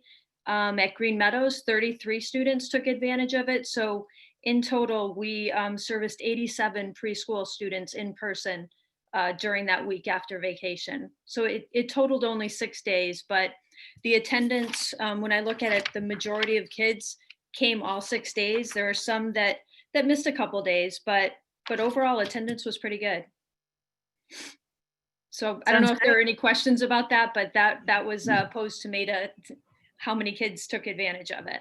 Yeah, I don't remember who asked that question, but if it was Sean Kennedy. Yeah, I believe it was me. So you had 87 kids were given the opportunity, or 87 kids took the opportunity? 87 kids took advantage of it. There are some kids that decided that the parents decided they were going to keep them home, and they received remote learning bags and engaged in instruction in their homes. And how many people requested the 4 days that didn't get it? No, Sean, that I believe was my question. Okay, so you asked 2 questions. That's going to be the second thing that I'm going to address. But you asked me how many kids attended preschool and took advantage of the opportunity, because I did let you know that for the kids in the sub separate, our intensive needs kids, we offered it to 34 students and 30 took advantage. And that's when you asked me about the preschool. So no, it's no big deal. I will move on to the next one. So the next one, you wanted to know how many students moved from 2 days in person to 4 days in person. Right. Okay, so I have the numbers for you. At Mile Tree, there are very few special ed students that are only 2 days. We made the decision, this was back in the fall, October, November, that all special ed students that were in kindergarten were moved to 4 days in person, just because it's very difficult to implement the accommodations via Zoom. So we just brought them in back in the fall. So the number, there were 8 kindergartners that were originally 2 days that were moved to 4 days to be able to access better. So Stony Hill, there was only one case of a student who met the criteria for 2 days. We met and determined based on data that they weren't able to access remotely due to their disability. So they were moved from 2 days to 4 days. At Sewell Road, we had 5 cases. Green Meadows, we had 5. Wilbraham Middle School, we didn't, it was totally based on qualifications. We did not move any kids from 2 days to 4 days at Wilbraham Middle School. But on the positive side, moving forward, because of cohort changes on Monday, 22 students are going to be moving to more in-person instruction. So they have 15 kids at Wilbraham Middle School that are going from hybrid 2 days a week to 4 days a week, which is great. And then an additional 7 kids are going from remote to hybrid. So 22 kids total will be getting more in-person instruction. And how many people of these that had requested the 4 days because of their IAPs but were denied? So that were denied. Or you said you had meetings. I just wanted to know how many people were saying, hey, listen, we want to go 4 days, and how many actually got that. So I understand the breakdown, but how many people didn't get that request granted? So I'm not sure about how many didn't get the request. That the numbers that I gave you were the ones who we had meetings and we determined based on data that their ability to perform was much better in person than they were able to perform remotely, just based on their disability and based on access difficulties when they were learning via computer. Gina, this might be an easier question. How many children and their families had meetings and were denied moving to 4 days? Right. That's the question, yeah. That's what Sean posed, and I don't know how many cases there were that they were denied, because there were some cases where we didn't have enough data to be able to make a determination, and those cases were mostly in I would say 4th and 5th grade, where we changed models of service delivery, basically, because we went synchronous. So some of those families were told that we would wait to see how synchronous learning was going for them, because then they would only have 1 teacher instead of 2. And data is currently being collected. We have a few cases right now in 4th and 5th grade where parents are requesting 4 days of in-person, and they're being told that we're gathering data based on the new model to determine if the move can be made to 4 days. Can I just ask a question? So I think the majority, I think we know of our entire families want 4 days a week, if not 5 days a week. So there's a process that we're going through for a special ed, as you saw, even we're doing kindergarten. I mean, it's a really difficult, our principals and Gina and everyone's working through it and saying, okay, how do we determine who we can bring in? Because I think if you were to ask the question, how many want 4 or 5 days a week, you'd probably get every parent in this community that want to bring their child in. So I guess I'm not sure. I think what we should be talking about the amount that are coming in, right? And we'll certainly gather the data in terms of students with IEPs that weren't able to get those 4 days. Yeah, But Al, I'm not asking about, of course, every parent wants their kids to come back to class. That's not what I'm talking about. I'm talking about of the kids that have IEPs and the parents that request 4 days, let's say it's 100. And then if we accepted, 30 or 40 out of that, I just wanted to see, what that is, because I'm being reached out to by a number of parents from who have students on IEPs, and I send them in the proper, please talk to your principal, and have them go through the right channels. But it seems that there is a number who really believe that 4 days is the 2 days at home, and that it's just not working, the being at home, because of the structure, because of their IEPs that the student might particularly need. And I just wanted to get a number of, like, am I getting a large number of people reaching out to me? Is it proportionate to what it is? And that's what I was asking last week, was So to just want to know. Meeting, can we just get like how many that are on the wait list? Because everyone's going to have, like, There you go. we prioritize it, right? So one of the things that we're working on, okay, we have X number of spots open, a little more complicated at the secondary level, because you're looking now at their whole semester change, right? Students now changing their classes, students, some are going to have to repeat some classes as well too. So it's a little bit more complicated, but I'll have for the next school committee meeting, the ones that are on a wait list. Gina, is that That's something? great. Right? Yeah, do you have a wait Well, list number, or? Just to be clear, there's no such thing as a wait list. Oh. It's having a meeting and determining whether or not the disability is impacting their ability to access the curriculum. I mean, it's not, a wait list implies that we don't have the spots. There are some cases where a student, if we determine that based on their disability, the data shows that at home they're not learning as well as they're learning in person, there may be cases where we could say to the parent, yes, we can get them in for 4 days, but they may have to switch teachers. And we're willing to do that if the parent is willing to have their child move to a different classroom, because we're still bound by the CDC regs for safety. Unfortunately, we just can't fit everybody that we want to get in. And Gina, I think it's important to note that in those IEP meetings, there's actually a flow chart in which you say yes or no, and you go down right to the end to determine placement, whether or not it's substantially separate or partially separate or whatever. So that flow chart and the answers to those questions really determine not a wait list, but whether or not a child needs 4 days or needs 2 days. Am I wrong on that?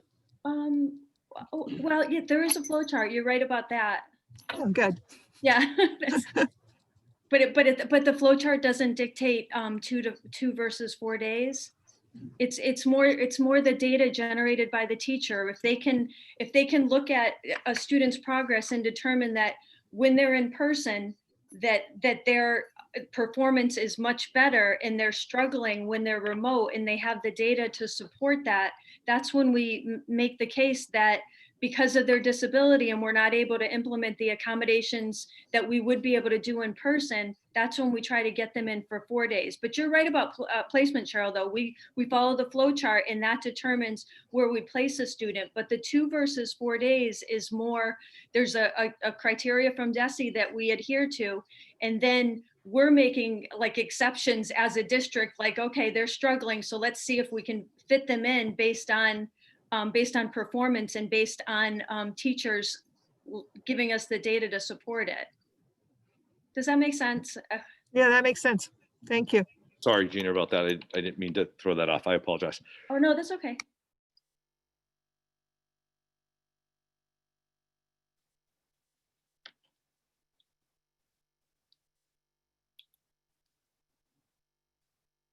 Any other questions for Gina, or Gina, anything else you want to add in your update? No, those were just the 2 questions posed to me last school committee meeting. So happy to answer any other questions though. Hey, thank you, Gina. If you could do me a favor, when you get that information, if you could email it to me, that would be great. Sure. Thank you. Thanks, Gina. Okay, thank you, Gina. Next, we have up the Director of Curriculum, Tom Meza. Tom, you got on mute. Thank you, everyone. So thank you. First, recognition, Terry Brand, Bill Powers, and Colleen Mayberry. I think what you'll see with the handbook, a lot of the changes and additions, they spearheaded a lot of these, of course, in addition to our school principals as well. So what you have, I just want to go over what you are looking at. So anything in yellow, please know that those are additions. Anything in red, you will see deletions, and then if green, of course, is updates. We were able to put these addendums changes into 5 major buckets: health and medical protocols and procedures, staff and student safety, grading periods, which I apologize for my formatting for last meeting, that those changes are made. We also added statewide testing schedules, and then of course the AUP and RUA summary. So going through Terry Brand, as you see opening, we have the majority of our changes and updates are health and medical. We have 4.5 pages dedicated towards the COVID relief and the protocols surrounding everything that we are dealing with. Towards the back of the packet you have is our grading periods in green. This is this year's new grading periods. We did add the high school down bottom. Those are the ones that my formatting didn't work last time. They are in there now, of course. And then, of course, with the new statewide testing document and time frame is on the last page. And then, of course, working with Cheryl, of course, we don't want to put all of each of the grade levels RUPs. So what we have done for our handbook, we have created a summary that will be in the handbook that will direct our families to the appropriate AUP and RUA documents. I have met with Mr. Powers and Colleen this afternoon. We are prepared to meet first thing tomorrow morning. Our goal is to get this updated on our website as soon as you would like us to. Of course, we need to remove the 2019 and 2020, but I know that this is very important. Certainly apologize for the delay and appreciate everyone's help in getting us the information and getting us the new changes.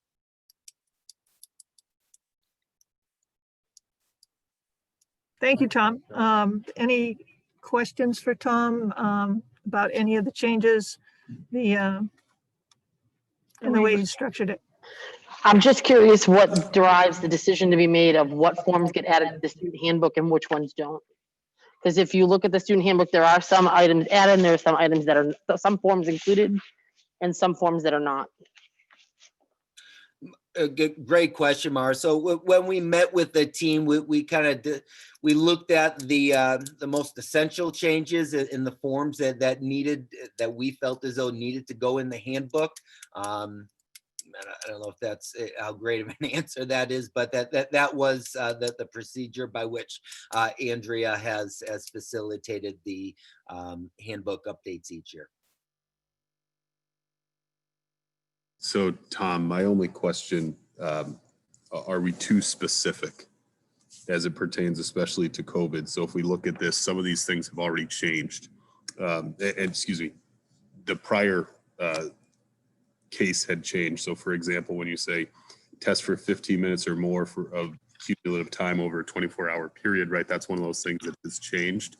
And are we better off having it more at the direction of local guidelines, whatever that may be, so we don't have to change the document every single time that the CDC or governor makes a change? Great point, Patrick. As we were even writing this, we're like, there was a change that day. We will take the directive, from our school committee, but it's a valid point. How specific we get, the changes are happening quite often. Happy to follow the lead in the direction from the group. So I guess if you're looking for the guidance from the school committee standpoint, I would think maybe we could provide some wide latitude here for changes to the COVID response in particular, so that they don't have to come to us every single time that there's a change based off CDC or the governor? Isn't the purpose of the return to entry plan, that's what the COVID is covered? The student handbook usually has like immunization, health services, things like that included in it, that I don't necessarily know that this document needs to be included in the handbook, because they didn't have anything about SARS or any of the other ones that in years past. So to me, I think the standalone of Al's return to entry plan covers that. Okay, can you scroll down for people so at home can see what the school committee is referring to right now? Thank you.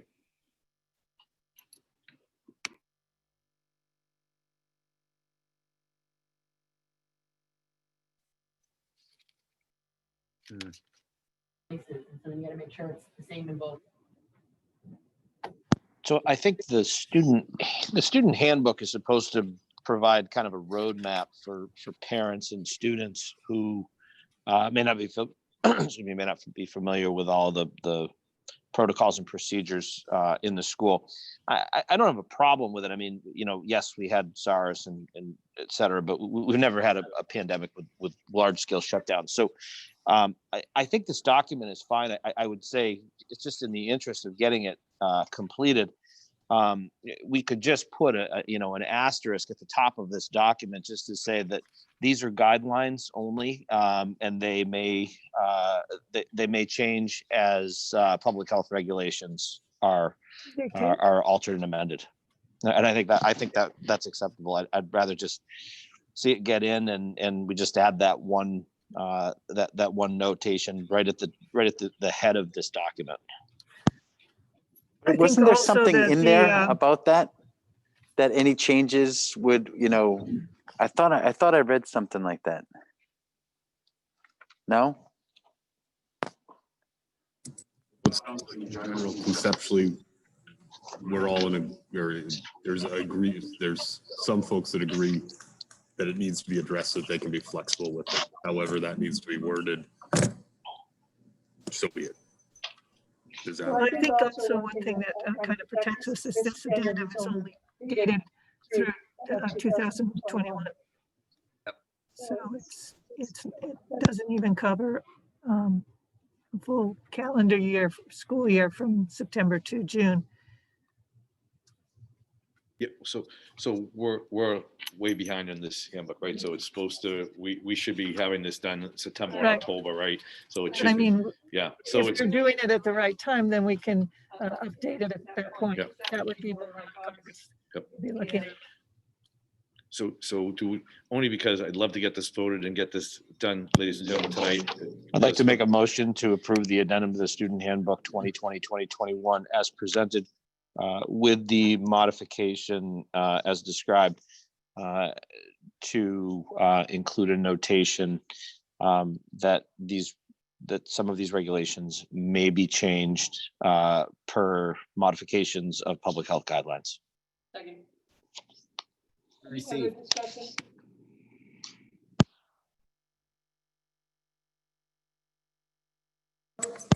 Aye.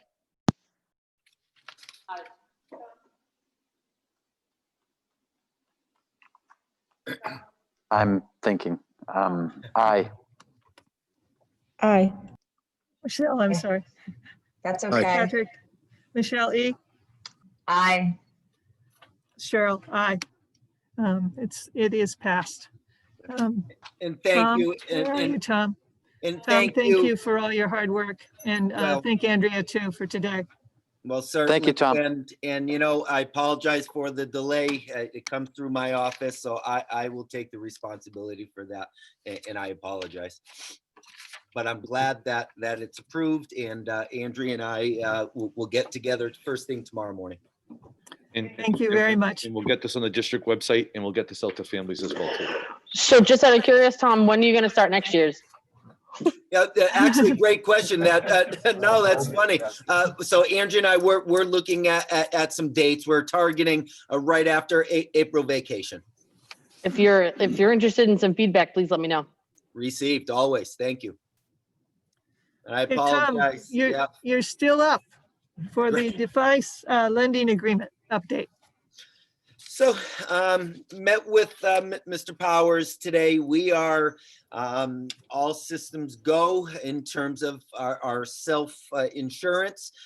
We are looking there again for some guidance in terms of where you want us to go with this, what language you want us. But we have an hour and a half scheduled tomorrow morning just for this. We were talking about it today, and I believe we are ready to go with self-insurance, of course. Not my forte, not a budget guy, but happy to support in any way that I can. Tom, could you be a little bit more specific to the committee as to what help you actually need with this to get it done? Well, I don't know if necessarily help, but we are. There's a lot that goes into. I think Aaron, I see him nodding. The more research that we do.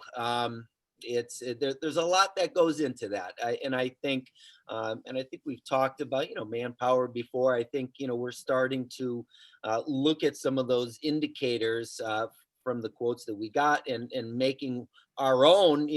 We just want to make sure that we have everything covered, one, to protect ourselves, to protect our families, but equally as important, we want to make this as seamless as possible for our families. So I guess the help, I would defer, maybe to Aaron and Bill for what help we need, but I think language is going to be really, really important.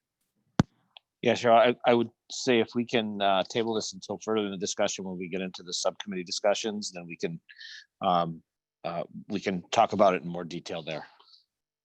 Is that okay with you, Tom? Receive. Yeah, but I would say use that hour and a half meeting to come up with a plan to self-fund this option. One more time. Did I not turn my, oh, okay. Uh-oh. No, I was on. He's gonna point to doing it to himself. No, I was on. Can you hear me now or not? Sean, could you just repeat what you said? It was echoing in my ear. Oh, okay. Yeah, I just, Tom, you said you had this hour and a half meeting. If you guys could, go ahead with what you think that the self-funding plan would look like, because I really think it's a great idea. And if you already have the time booked, it'll be something so that when we do have the finance and operations subcommittee, we can see what your plan is in more detail, and it could probably help us. Thank you. Thank you, Sean. Yep. What's your thinking, Bill? Oh, I was thinking when we get down to subcommittee updates and we start talking about finance and operations, because we had a fairly robust discussion about that. And then we can kind of re-enter that discussion about the self-funding and self-insuring the Could we do it devices. now? Because then Tom, doesn't have to wait around for the other stuff. It's okay by me. Before, I'm so sorry. So I just want Tom to give one more update. One of the conversations that came up at the last school committee meeting was about where we're going with equity and diversity. As one of the goals of not only the school committee, but also a goal for myself and a goal for our teachers as well too. Tom, if you could just give a little bit of update about our professional learning day on March 17th and what's happening with our principals and staff for equity and diversity, please. Yes, thank you. So really excited. We've obviously been continuing our work with the Anti-Defamation League, Phil and Danica. So as a segue from the professional development that we all went on earlier in the year, we're excited to present on March 17th. So Phil and Danica will be providing 2 series of workshop professional development focused on equity and diversity. We have broken it up into 2 3-hour segments. We are looking at grades 6 through 12 in the morning of the 17th, 8 to 11. And then we're looking at the elementary group, pre-K to 5, 11:30 to 2:30. What's great about this workshop, as we know, all of our administrators, school committee, and local stakeholders all attended the 2-day workshop. Now is a chance for us to employ what we have learned as administrators and participate in these workshops now with our teaching core as well. So the goal of our workshop for that day is to discuss anti-bias and how it relates in our educational system, understanding the language of bias and isms. And then we're going to talk about explicit and implicit bias, and then microaggressions. These are everything that the administrators went through, and now our entire district are going to have the opportunity to participate in this workshop with Phil and Danica on March 17th. So we are looking at, continuing our work with Phil and Danica, but also looking at, long-term goals as well. We know we don't want one and dones. Our teachers have made that loud and clear. They really want us to look at a strategic plan that begins this year and ensures that we support this initiative moving forward. So Phil and Danica have been great, and they are prepared to facilitate these 2 workshops for us on the 17th. So the only addition about this is a little bit of, sorry, Tom. So there's a little flexibility in the scheduling. I know that there are some schools that might not be able to have it take place on March 17th because they might have had some other professional learning plan. We're really trying to just capture this date when there's a full day of professional learning. So there will be a large portion of our district that will take this, but there are some that we might have to reschedule for another day. But we are, with all the balls that we're juggling right now as a school district, we think this is still a very important one. So this is some nice stuff laid out. It's at a high level, but it's a start in our district of working on the goal. And Sean, you and I have talked about this. I am going to ask if I can have this recorded as well. I know you and I spoke about that for the last one. So I will ask Phil and Danica if there's an opportunity for us to record this as well. Great, thank you. Yes, sir. Thanks, Tom. So sorry, Cheryl, I just wanted to get that taken care of before you moved on to. Well, actually, there's only one thing between, 2 small things between the continuation of the conversation with Finance and Operations Subcommittee. So let's have Aaron. You gotta turn your microphone on. Thanks. There's only 2 things that are in our way. We're continuing the conversation about the lending agreement and its Finance and Operations Student Opportunity Act. And just a brief update on curriculum subcommittee. So let's do those 2 things, and then we won't make you wait too long. Go ahead, Aaron. Okay, am I coming in? Yeah. No?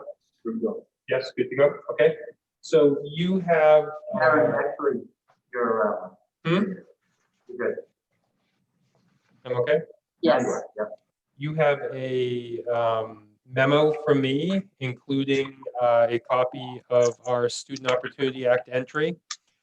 One of the things, I don't know if you're familiar with the Student Opportunity Act and the provisions and funding. One of the realities is that the Student Opportunity Act provided funding for a lot of underserved school districts. The challenge is that many school districts similar to ours didn't receive a dime of new funding. And so we did not receive new funding. So we fall well below the $1.5 million threshold to do a long form Student Opportunity Act. So this is a short form Student Opportunity Act submission. Additionally, having received no new funding, really this is just an exercise in pulling items out of our budget that fit the provisions of the Student Opportunity Act. So if you read the second paragraph of the memo, that sort of describes what's happened. This has been kicked down the road a number of times by the Commissioner of Education, and they finally just set a line in the sand deadline. And in order to get the submission in, we pulled these items out of the budget and got the report in. So all these items have already been approved by the school committee through the budget. These were all items that were in the budget already. So what we're looking for is a vote for the school committee to approve these items as submitted. So move. Second. Gotta have discussion. So in full disclosure, I own a little bit of this because you were supposed to approve it before it had to be submitted. So I just said to Aaron, just submit it and we'll get approval of school committee later. If you look at the date that it was supposed to be approved by you guys. So I just want to make sure that's on the record that I own that and not Aaron. Is that duly noted? So it's already Noted. Yeah. I just wanted to serve. Yeah. Any questions at all? Okay. Bill? Aye. Sean? Aye. Michelle? Aye. Patrick? Michelle E? Aye. Michelle? Emergent? Aye. Okay. Cheryl, aye. It is passed. All right. Thank you. And that's it for me. Thank you. Okay, so, let's see. Probably all in. I didn't add up every single item one by one. Sure. Okay, so curriculum committee update. Tom, if you would, you had asked if you could be part of the curriculum committee presentation subcommittee on the 28th. And I don't remember what you were going to talk about. Yeah, we discussed inviting some of our elementary principals. Oh, that's right, the update on the testing. Go ahead. So that's the only thing I have for a curriculum update at this point, Tom. You'll be bringing in principals, or are you bringing in data, or what? Principals. So initially we invited a couple principals 2 meetings ago that they couldn't attend. So we discussed having the principals join us at our next curriculum meeting. Excellent. And are they doing baseline data that's done the 3 times a year? So yeah, so they are doing the best, but I don't think we were talking about data, Cheryl. I think we were I think the discussion was, I think we just the general check-in, but we can certainly change it. So I think you're confusing 2 different things. I think Patrick had inquired about the fact of bringing the principals back through to school committee meetings, but Cheryl had asked about a subcommittee meeting, having the discussion about the data for testing so that could be brought back to the school committee, because we were trying to understand what that data looked like based on all the testing the kids have done so far. Yes. So I think that a combination of both. So I think at the curriculum sub, that one of the questions that came up was the assessments that are being used, the BAS assessment, the self-assessments that teachers are using in our building. And I think that's what you were looking for. So Yeah, I was looking for the results of the, Yep. just so we can tell from, and I think if I remember rightly, I was looking for it from the January perspective on the same grade level, not necessarily the same kids. Yep. So that we could know whether our second graders Yep. are performing year after year. Sure. Is COVID done? Yep. So I suggested to Tom that he brings the principals in there that are literally looking at that data specifically with their teachers for the BAS assessments. So I think that to your point, Maura, yes, we want the principals to come into the curriculum and give some updates about that taking place at the elementary level. And then to the point that Patrick brought up, bringing back principals back again, we said we wait till after holiday to give updates of what's taking place in their buildings as well too. Excellent. So I think 2 things going on there. Okay. Yeah, but that discussion happened at school committee meeting, not subcommittee meeting. I just want you to know that Yes. the question came, those 2 requests came up at school committee meetings, not during subcommittee meetings. Yeah. So I think Okay. you haven't had a subcommittee meeting since for curriculum, right? And so the conversation came up at school committee that we're going to bring your next curriculum meeting is when? The 28th. So I'm 27th, hoping 28th. that next Thursday, Tom's going to Next line up Thursday. principals to come in and talk to you about the data that's being used and the assessments that are being used. Absolutely. All right, now we're back to Finance and Operations Subcommittee. All right, thanks. So finance and operations, we met, excuse me, last Monday. And first thing we did was had a fairly robust discussion with regards to take-home device insurance programs, talking about using a third-party insurer versus self-insuring. And So I did have the opportunity to reach out to a couple of other districts, and I'm waiting to hear back from a couple more, but I did talk to 2 districts who they don't have a plan in place as of yet, but they're doing the same thing that we are as far as working towards it. The one that Patrick had sent, the East Long Meadow one, is one that's been in place for a couple of years, and it's actually it's a pretty solid insurance program. And I think, did you send it to everybody, Patrick? Yes. So everybody has that. In the end, I think the discussion was, there was sort of a general consensus among the members of finance that was definitely something that we could do. I know that Aaron has, a few reservations about it, and it comes down to administrating the plan. And I guess the flip side of it is that, hey, give it a go. If it doesn't work out, you can always go to a third-party plan. But I think the idea of being able to keep it in-house was we were in general agreement on. If you look at the East Long Meadow plan, they've got a 1, 2, 3, 4-year option on these devices. That is, there's an escalating cost for each year that you choose to quote unquote insure your device. So $30 for 1, $50 for 2, $75 for 3, and $100 for 4 years. It certainly seems like a reasonable program. I don't mean to just steal their program, steal their document, but it seems like a fairly reasonable plan that they have. I don't think the cost is too high, but I would throw it back to the members of the committee to kind of open it up in a general discussion as far as how they feel about that program in particular. Do they want to see a change to the numbers, and what our next steps should be? So I'd like to open that up for comments, discussion. One of the things that I was thinking about was not exactly that, but akin to that, is the number of families we have in town who have multiple children. I mean, I'm thinking of some families who have 7 children, and I'm wondering if there is a cap that we could have, like if you have more than 3 children, you only pay up to the 3rd child, kind of thing. It just seems like large families are going to be hit harder. I can understand the sentiment of that. The flip side is this is an optional program, so you don't have to do it.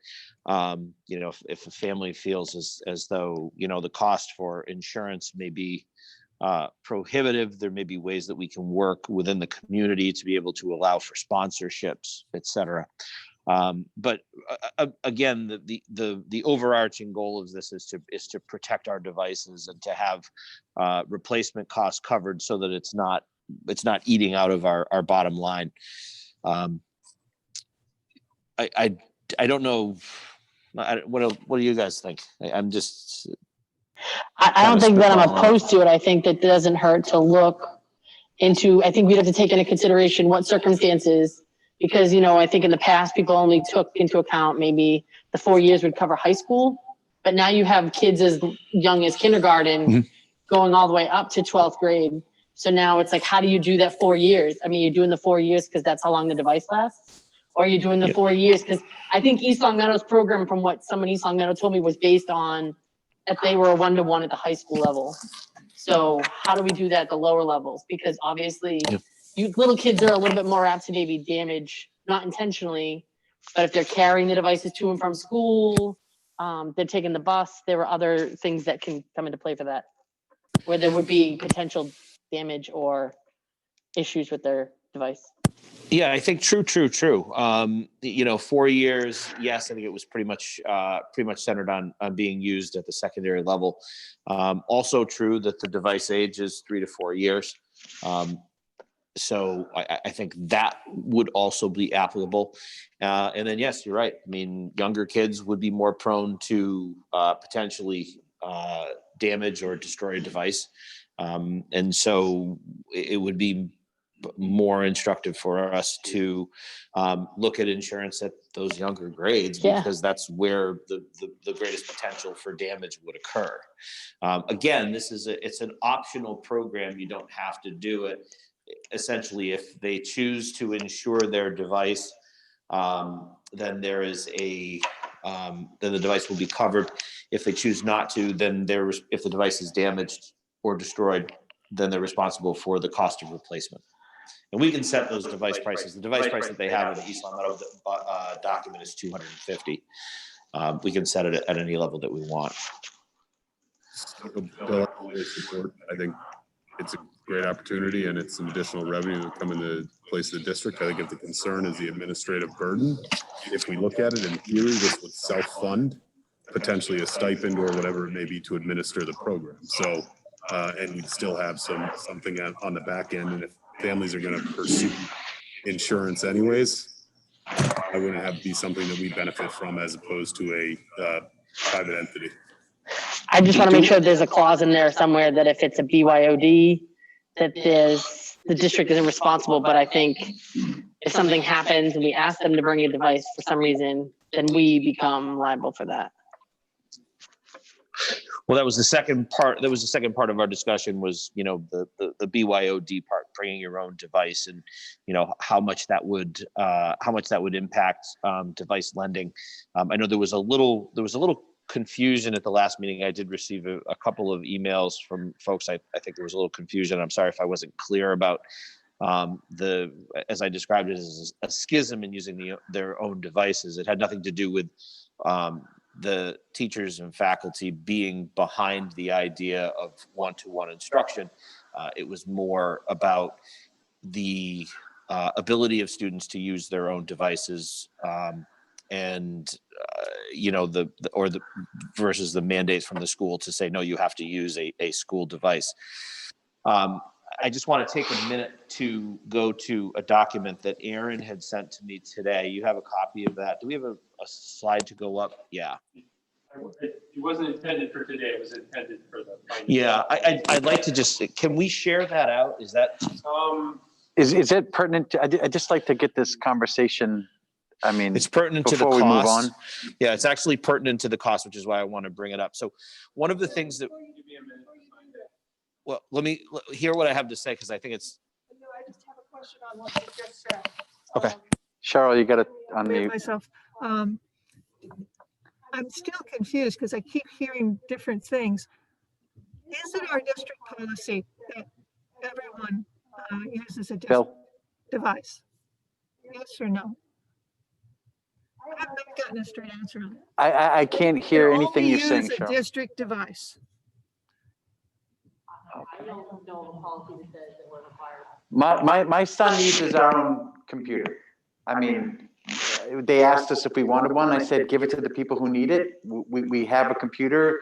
It's But I'm good. just He's asking using if it. there's a district policy, because I've heard that there is, and then I've heard that there isn't, and that. Well, if there, So there's no policy because saying you he's must using use his a own district computer. device. I'm not aware of a district policy. What I'm running by is simply what my experience was with my two middle schoolers. They had just gotten brand new MacBooks, and when we contacted the school with regards to having the Chromebooks, did somebody have their microphone on? Yes. When we contacted the school's recommendation was to take the school issued ones and to not use the MacBooks. So that was my own personal experience. I'm not sure whatever the people's personal experiences are, but I think that the advantage to the district is simply that we're limiting our liability in terms of the potential damage to school-owned devices, number one. Number two is we're reducing our potential overhead for the number of devices that we would need to maintain, which plays into the topic that I wanted to carry with Aaron, because the second topic of discussion had to do with carrying these costs forward. And, when we talk about having a district that is one-to-one, there are costs that are going to run along with that, and they're substantial. And these machines are not meant to last, 6, 7, 8, 9 years. They're meant to last 2 or 3 years, 4 at the most, and then they need to be turned over.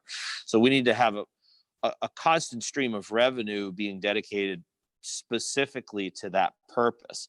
And Aaron, are you okay sharing that? I don't want to put you on the spot, but you had met with Bill Powers, and we could bring it up on Monday, but we might as well have it here because it's. You have your microphone on? Yeah. Okay. Oh, Sorry. Yep. I just made one quick small update to it, but as we were talking, so, I wanted to think of this in terms of, what the budget impacts are and creating actual line items for this if we're going to.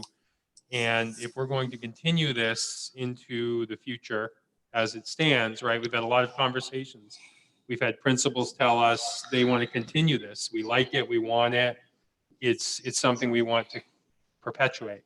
So, I thought in terms of a replacement cycle.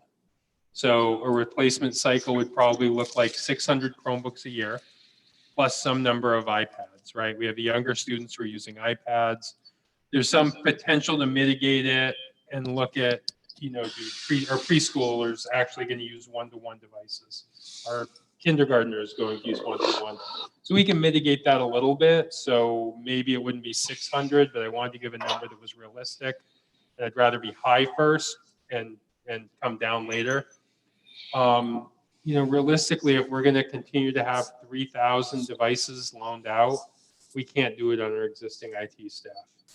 There's just no way they're going to be buried. And whatever that looks like, we're going to have an additional staff person to continue to manage this program. And then we have a lot of software that's dedicated to being remote, to remote learning, to Zoom, to some of the others. I have some examples. It's hidden behind all of your lovely faces. So we're using Zoom, we're using NetOp, we're using Clever, and there are a number of other software tools we're using. That 75,000 is a bit of a guesstimate. It might be high, but as we start thinking about also adding some security measures and things like that, we're talking, real money there. So when I add all of this up, you come to a number that's roughly 350,000 on a $50 million budget, just ballparking. That's a full 0.7% of our budget. So if we're trying to go to the towns with a 2% budget, now we're looking at a 2.7% budget, things like that. So, there's room to play with in here, and I have some notes down below. We are getting a COVID grant this year, hopefully. I've mentioned it, and we'll be getting another one. There's another round of funding. We might be able to offset some of this year, knowing that we're still going to have to be remote. We're still going to have remote components. We could make the case to put this on some of that funding. But that just kicks the can down the road, right? So we're still going to have to come up this money, whether it's 22, 23, 24, 25, etc. Some districts do include significant technology refresh cycles in their capital requests, but that just cuts into our existing capital requests to the towns. So the money has to come from somewhere, right? And I think it's time, if we want to do this, that we have this conversation. And for some reason, I feel like my mic cut out.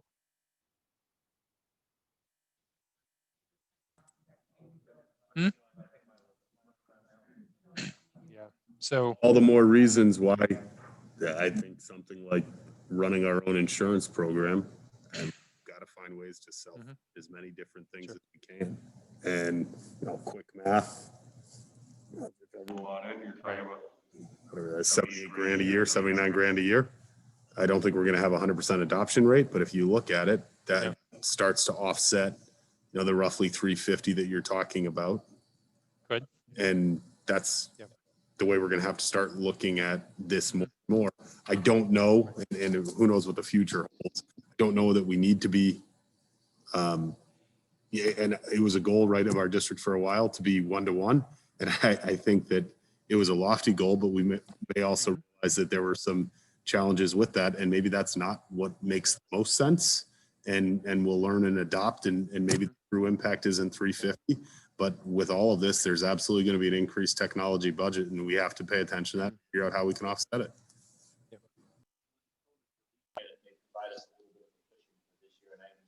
Bill, I don't hear you.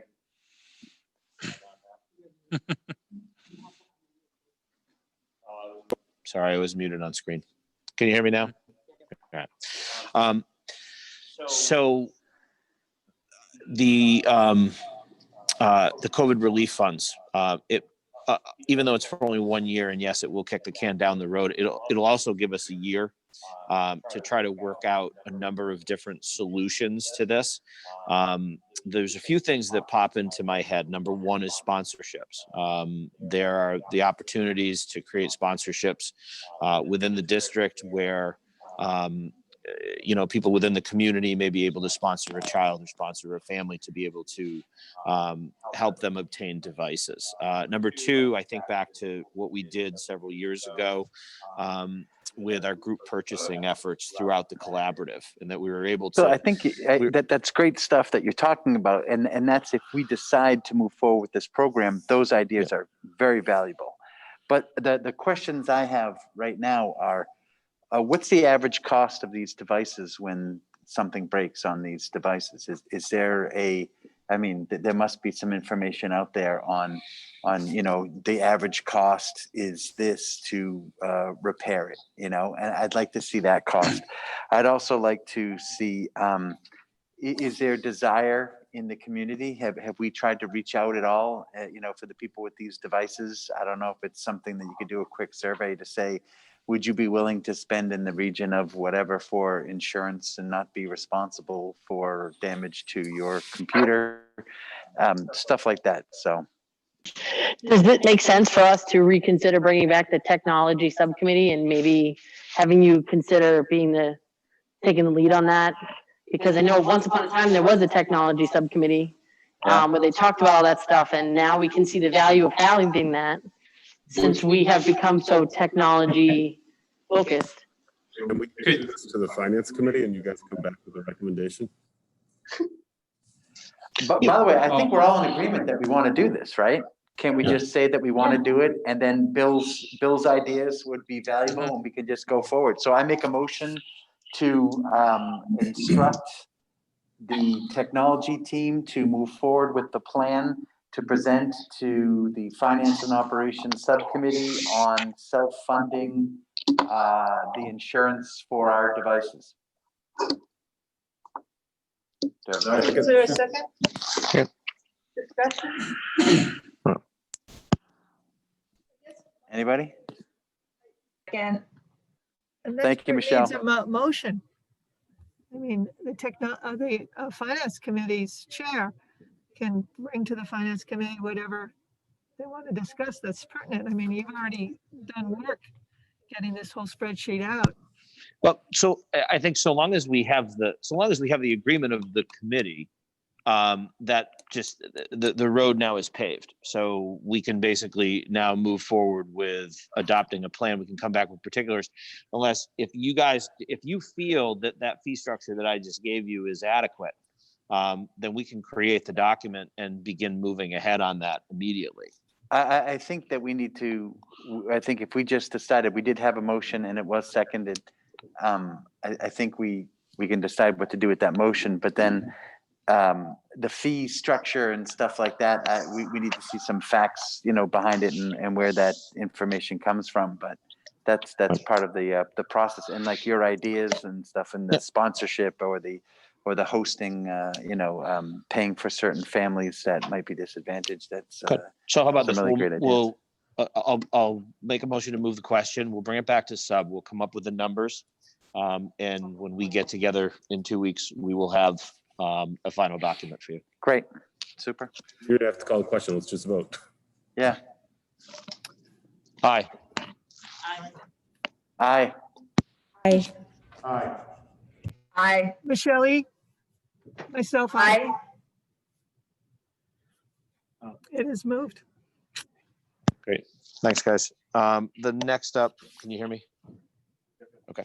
The next up with the finance and operations was, after that robust discussion, we also touched on the current budget situation. I had Aaron prepare 3 sort of hypothetical budget scenarios, one at a 2.0 increase, one at 2.5, one at 3.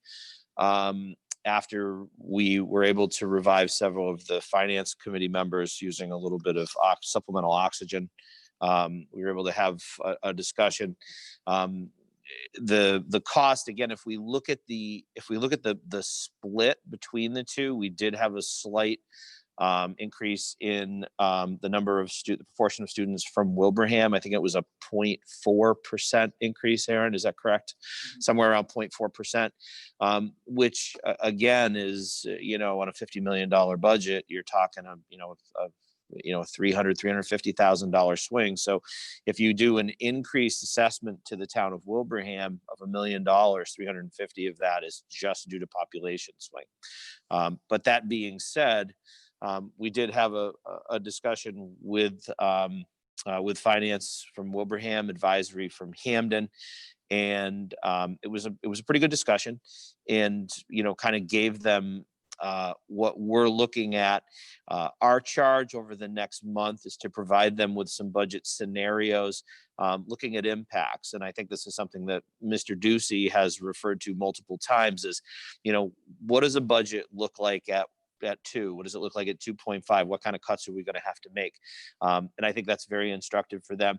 The towns haven't even begun their budget processes yet. I mean, they're still in the process of interviewing the various departments. So they have nothing down on paper yet. So we're way ahead of the curve on this, but I would prefer to be there with finance and make sure that we're at the front of the line when it comes down to, looking for funding.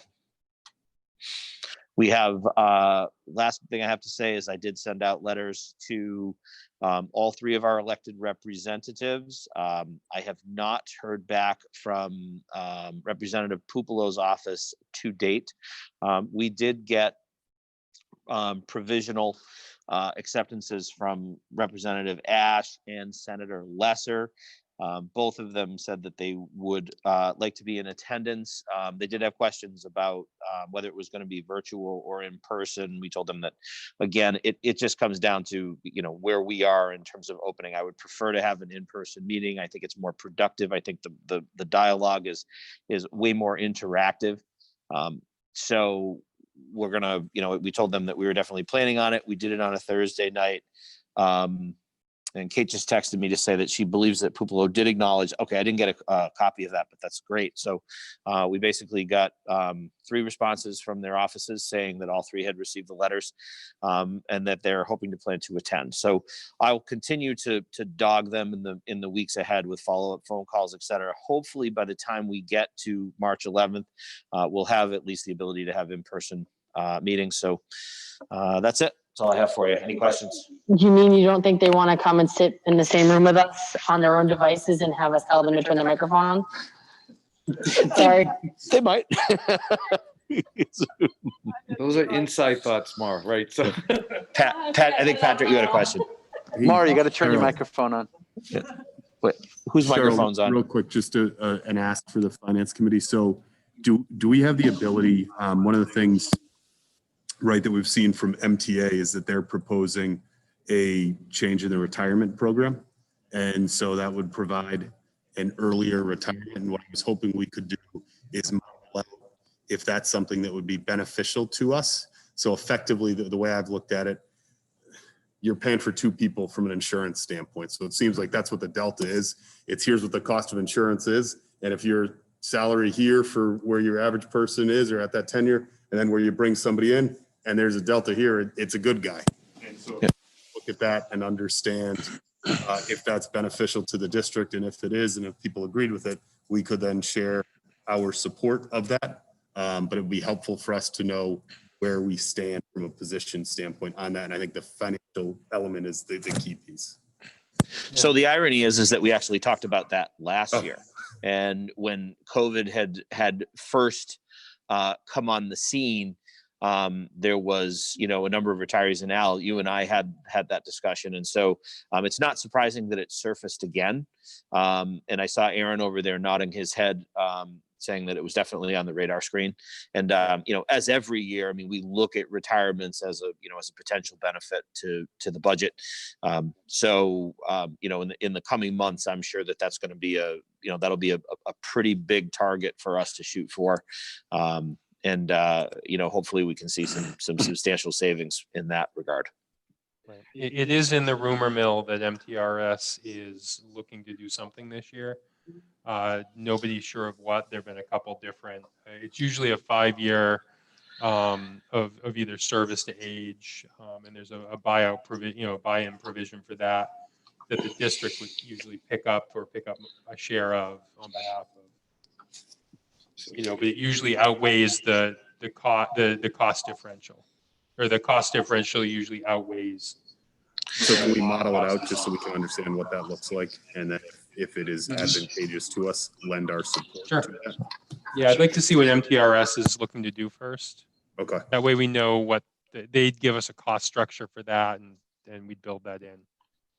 Perfect. Thank you. So just know, Superintendent, that, you know, I appreciate the conversation. Losing veteran teachers to retirement and being able to, you know, replacing the years and the seniority and the knowledge, and we have some great young teachers that are coming into our district. But if this retirement process takes place across the entire state of Massachusetts, I mean, you talk about delta of losing, you know, your veteran teachers and the people that are going into education now. It's, as we're looking just for subs, right, and getting people in there, it's very, very concerning. Just want to know that, because, you know, we're not seeing as many students graduating from the college and university in education as in the generation, my generation, that did when we went through it as well. So, you know, so just want to put that out there. Okay. Anything else, Bill? That is it. Anybody else have any questions? All right. Thank you very much. Okay, thank you. Michelle Immersion, for both Lower Pioneer Valley Educational Collaborative update and for policy subcommittee first and second readings. Go. Okay, so first thing, the collaborative met last night.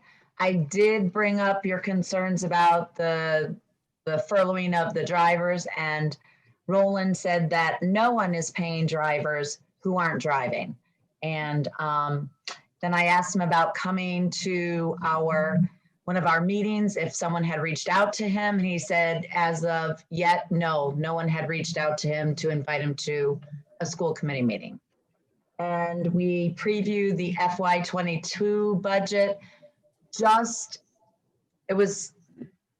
It was compiled based on 21's figures, just so that districts would have something as a placeholder in their budgets. So they're talking about a 2.5% COLA increase, 10% fringe benefit increase. When it comes to, it's a level service budget, and it will be 2.09% increase for the total assessment budget. So that's what we're looking at right now. I mean, things obviously will change between now and June, but just to give you a heads up about what they're looking at, a 2.09% assessment increase. And, so Michelle, just to clarify, I don't think that the concern was that the drivers were furloughed. I think that the concern was that there was zero information shared. And so the way it was explained was they were being paid for 2 days if it was closed for a period, and then furloughed for 3. And I think the other piece was the whole Wednesday portion where people are being compensated for something that was agreed to with LPVC. And I think it was more just an ask to do a better job understanding where the members' positions are on some of these things that are costing the members money. And they're not involved or aware of what those negotiations are, where the position is. And also too, we just had this talk. We had the meeting where LPVC came on and talked, and they said, if we furlough our drivers, we are going to lose our drivers. That's why they did not furlough them at the end of last year. and the savings, we were questioning that, there was the extra $600 that they were getting from the government.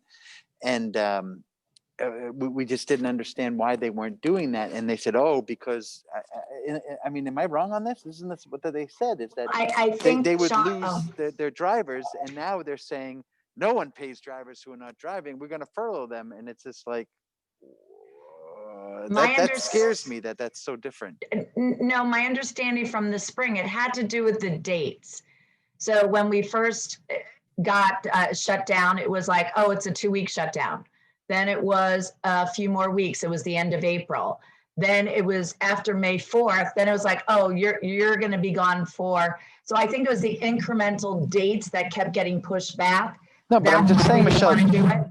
you just said for 3 days, if they don't have anything for 3 days, they get laid off. They knew 2 weeks. They could have furloughed them, not laid them off. I mean, furloughed them and then brought them back afterwards. They would have made more money, and we would have saved some money. So I don't understand why now our logic applies, but our logic didn't apply last year. And I'm not saying it's you. I'm just saying they were selling us something that now they're selling us the direct opposite of, and it's really frustrating. I am rapidly losing faith, or I don't know if I'm losing faith in Lower Pioneer Valley Educational Collaborative or getting more faith that now that they're doing something like this. But it's not you, it's the administration there, and let's see what the new administration does. But they're asking, you said, for 2.9% increase. 2.09.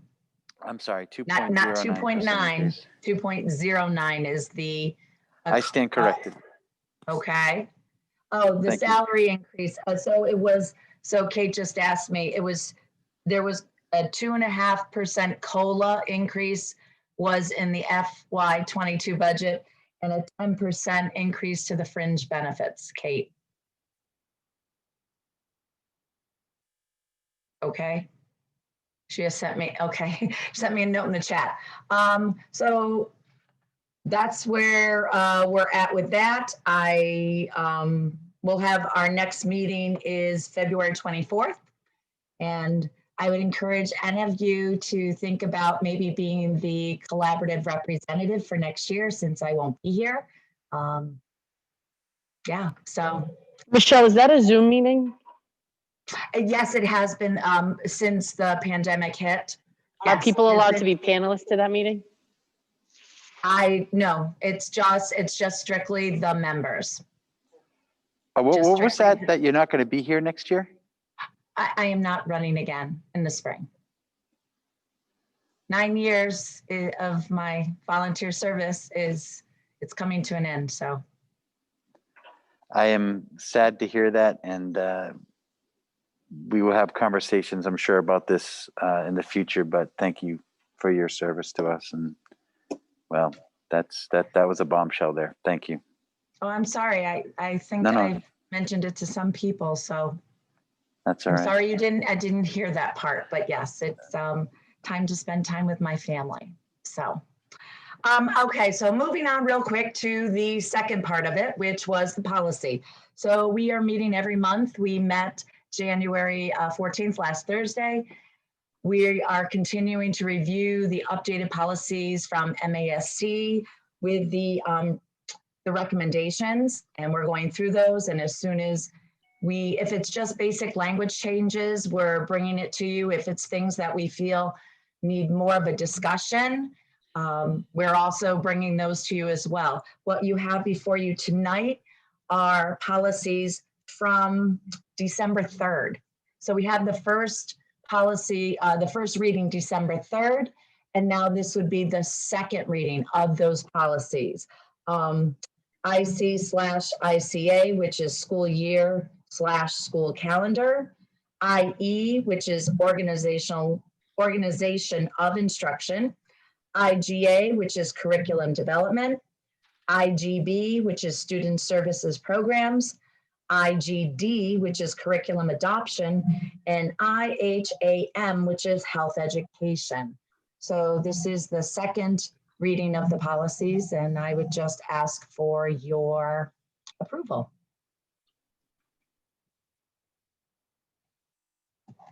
I make a motion to accept the first and second readings of those policies as described by Michelle. Second. So Cheryl, can we have a roll call vote? Yes. Roll call vote. Wolf, Aye. Laura, Aye. John, Aye. Aye. Patrick, Aye. Shelley, Aye. Cheryl, aye. Your microphone's not on, Cheryl. You can. And just That to was a roll finish, call vote. Everyone, my microphone was up. I apologize. Everyone voted in agreement. yes, yes. I make a And motion to accept the, oh, I'm sorry, the consent agenda, or are we? I just want to say that the next meeting for policy is February 11th, 5:30. Okay, thank I am you. done. All right. Thanks, Michelle. I make a motion to Michelle. accept the consent agenda. Do I have a second? Roll call vote. Is there any discussion on the consent agenda? No. Bill? Aye. Laura? Aye. Sean? Aye. Michelle? Aye. Patrick? Aye. Michelle? Aye. Cheryl? Aye. It is passed. Thank you. Approval of warrants. The warrant book is going around if you haven't signed it. That's part of the consent agenda, right? Right, thank you. Just reminded me. Unfinished business, is there any? Okay, future items. And ones for acceptable use, responsible use, responsibility clause. I think those are all. For future I agenda think items, I think those are all set. Yeah, I think they are. but what I'd like to add to future agenda items, if I could, is the first thing is I think I owned inviting Roland to a school committee meeting. I did not reach out to him to do that. So I'll add that for a future agenda item. This way, if we put it on there, then it's a reminder to us that we want to invite the new director of Lower Pioneer Valley to come to one of our school committee meetings. Just want to have added to that as well is your mid-cycle review. Yep. Also the assessment from last year to this year for that BAS, just make sure we know that's a follow-up. Yep. The continuation of the cohort changes should be the next agenda item. Or I think because the high school, because next week they change. And I think that was all I had for notes. So the other part I'd like to add is, so our principals have gone through the training for equity and diversity. Our entire district is going through March 17th. I think it would be, are we as a school committee interested in having some training taking place for equity and diversity and having some coming in and doing it? And that's a great workshop model for us to have. I know That'd be Cheryl, great. you participated a little bit of that. It's a little different as from a school committee, but I'd like to add that for a future agenda item. Sure. On unfinished business, do we have an update on the union with the memorandum of understanding? They have the memorandum of understanding. That was 2 weeks ago. You sent it to them. And there was a couple of tweaks we had to be made with paraprofessionals in their work days, but they now have back in their hands the clean MOA, and I believe that Damien, the last email we received is that they'll be moving forward with a vote for ratification. And when will that vote for ratification be? I'm not sure. That's what they'll work on, and then it will come back to us.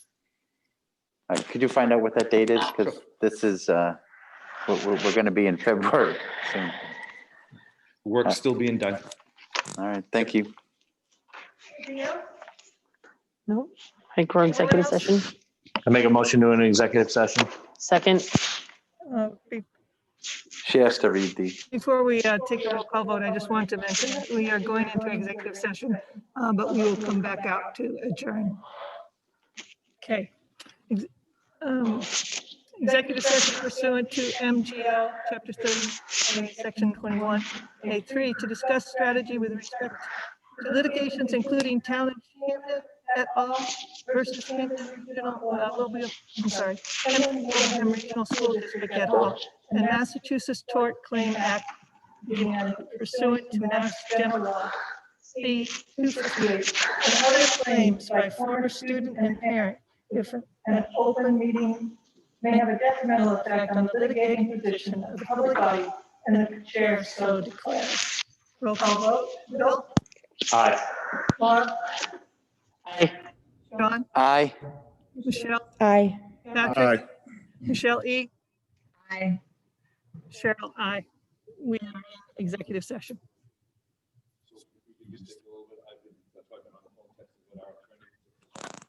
I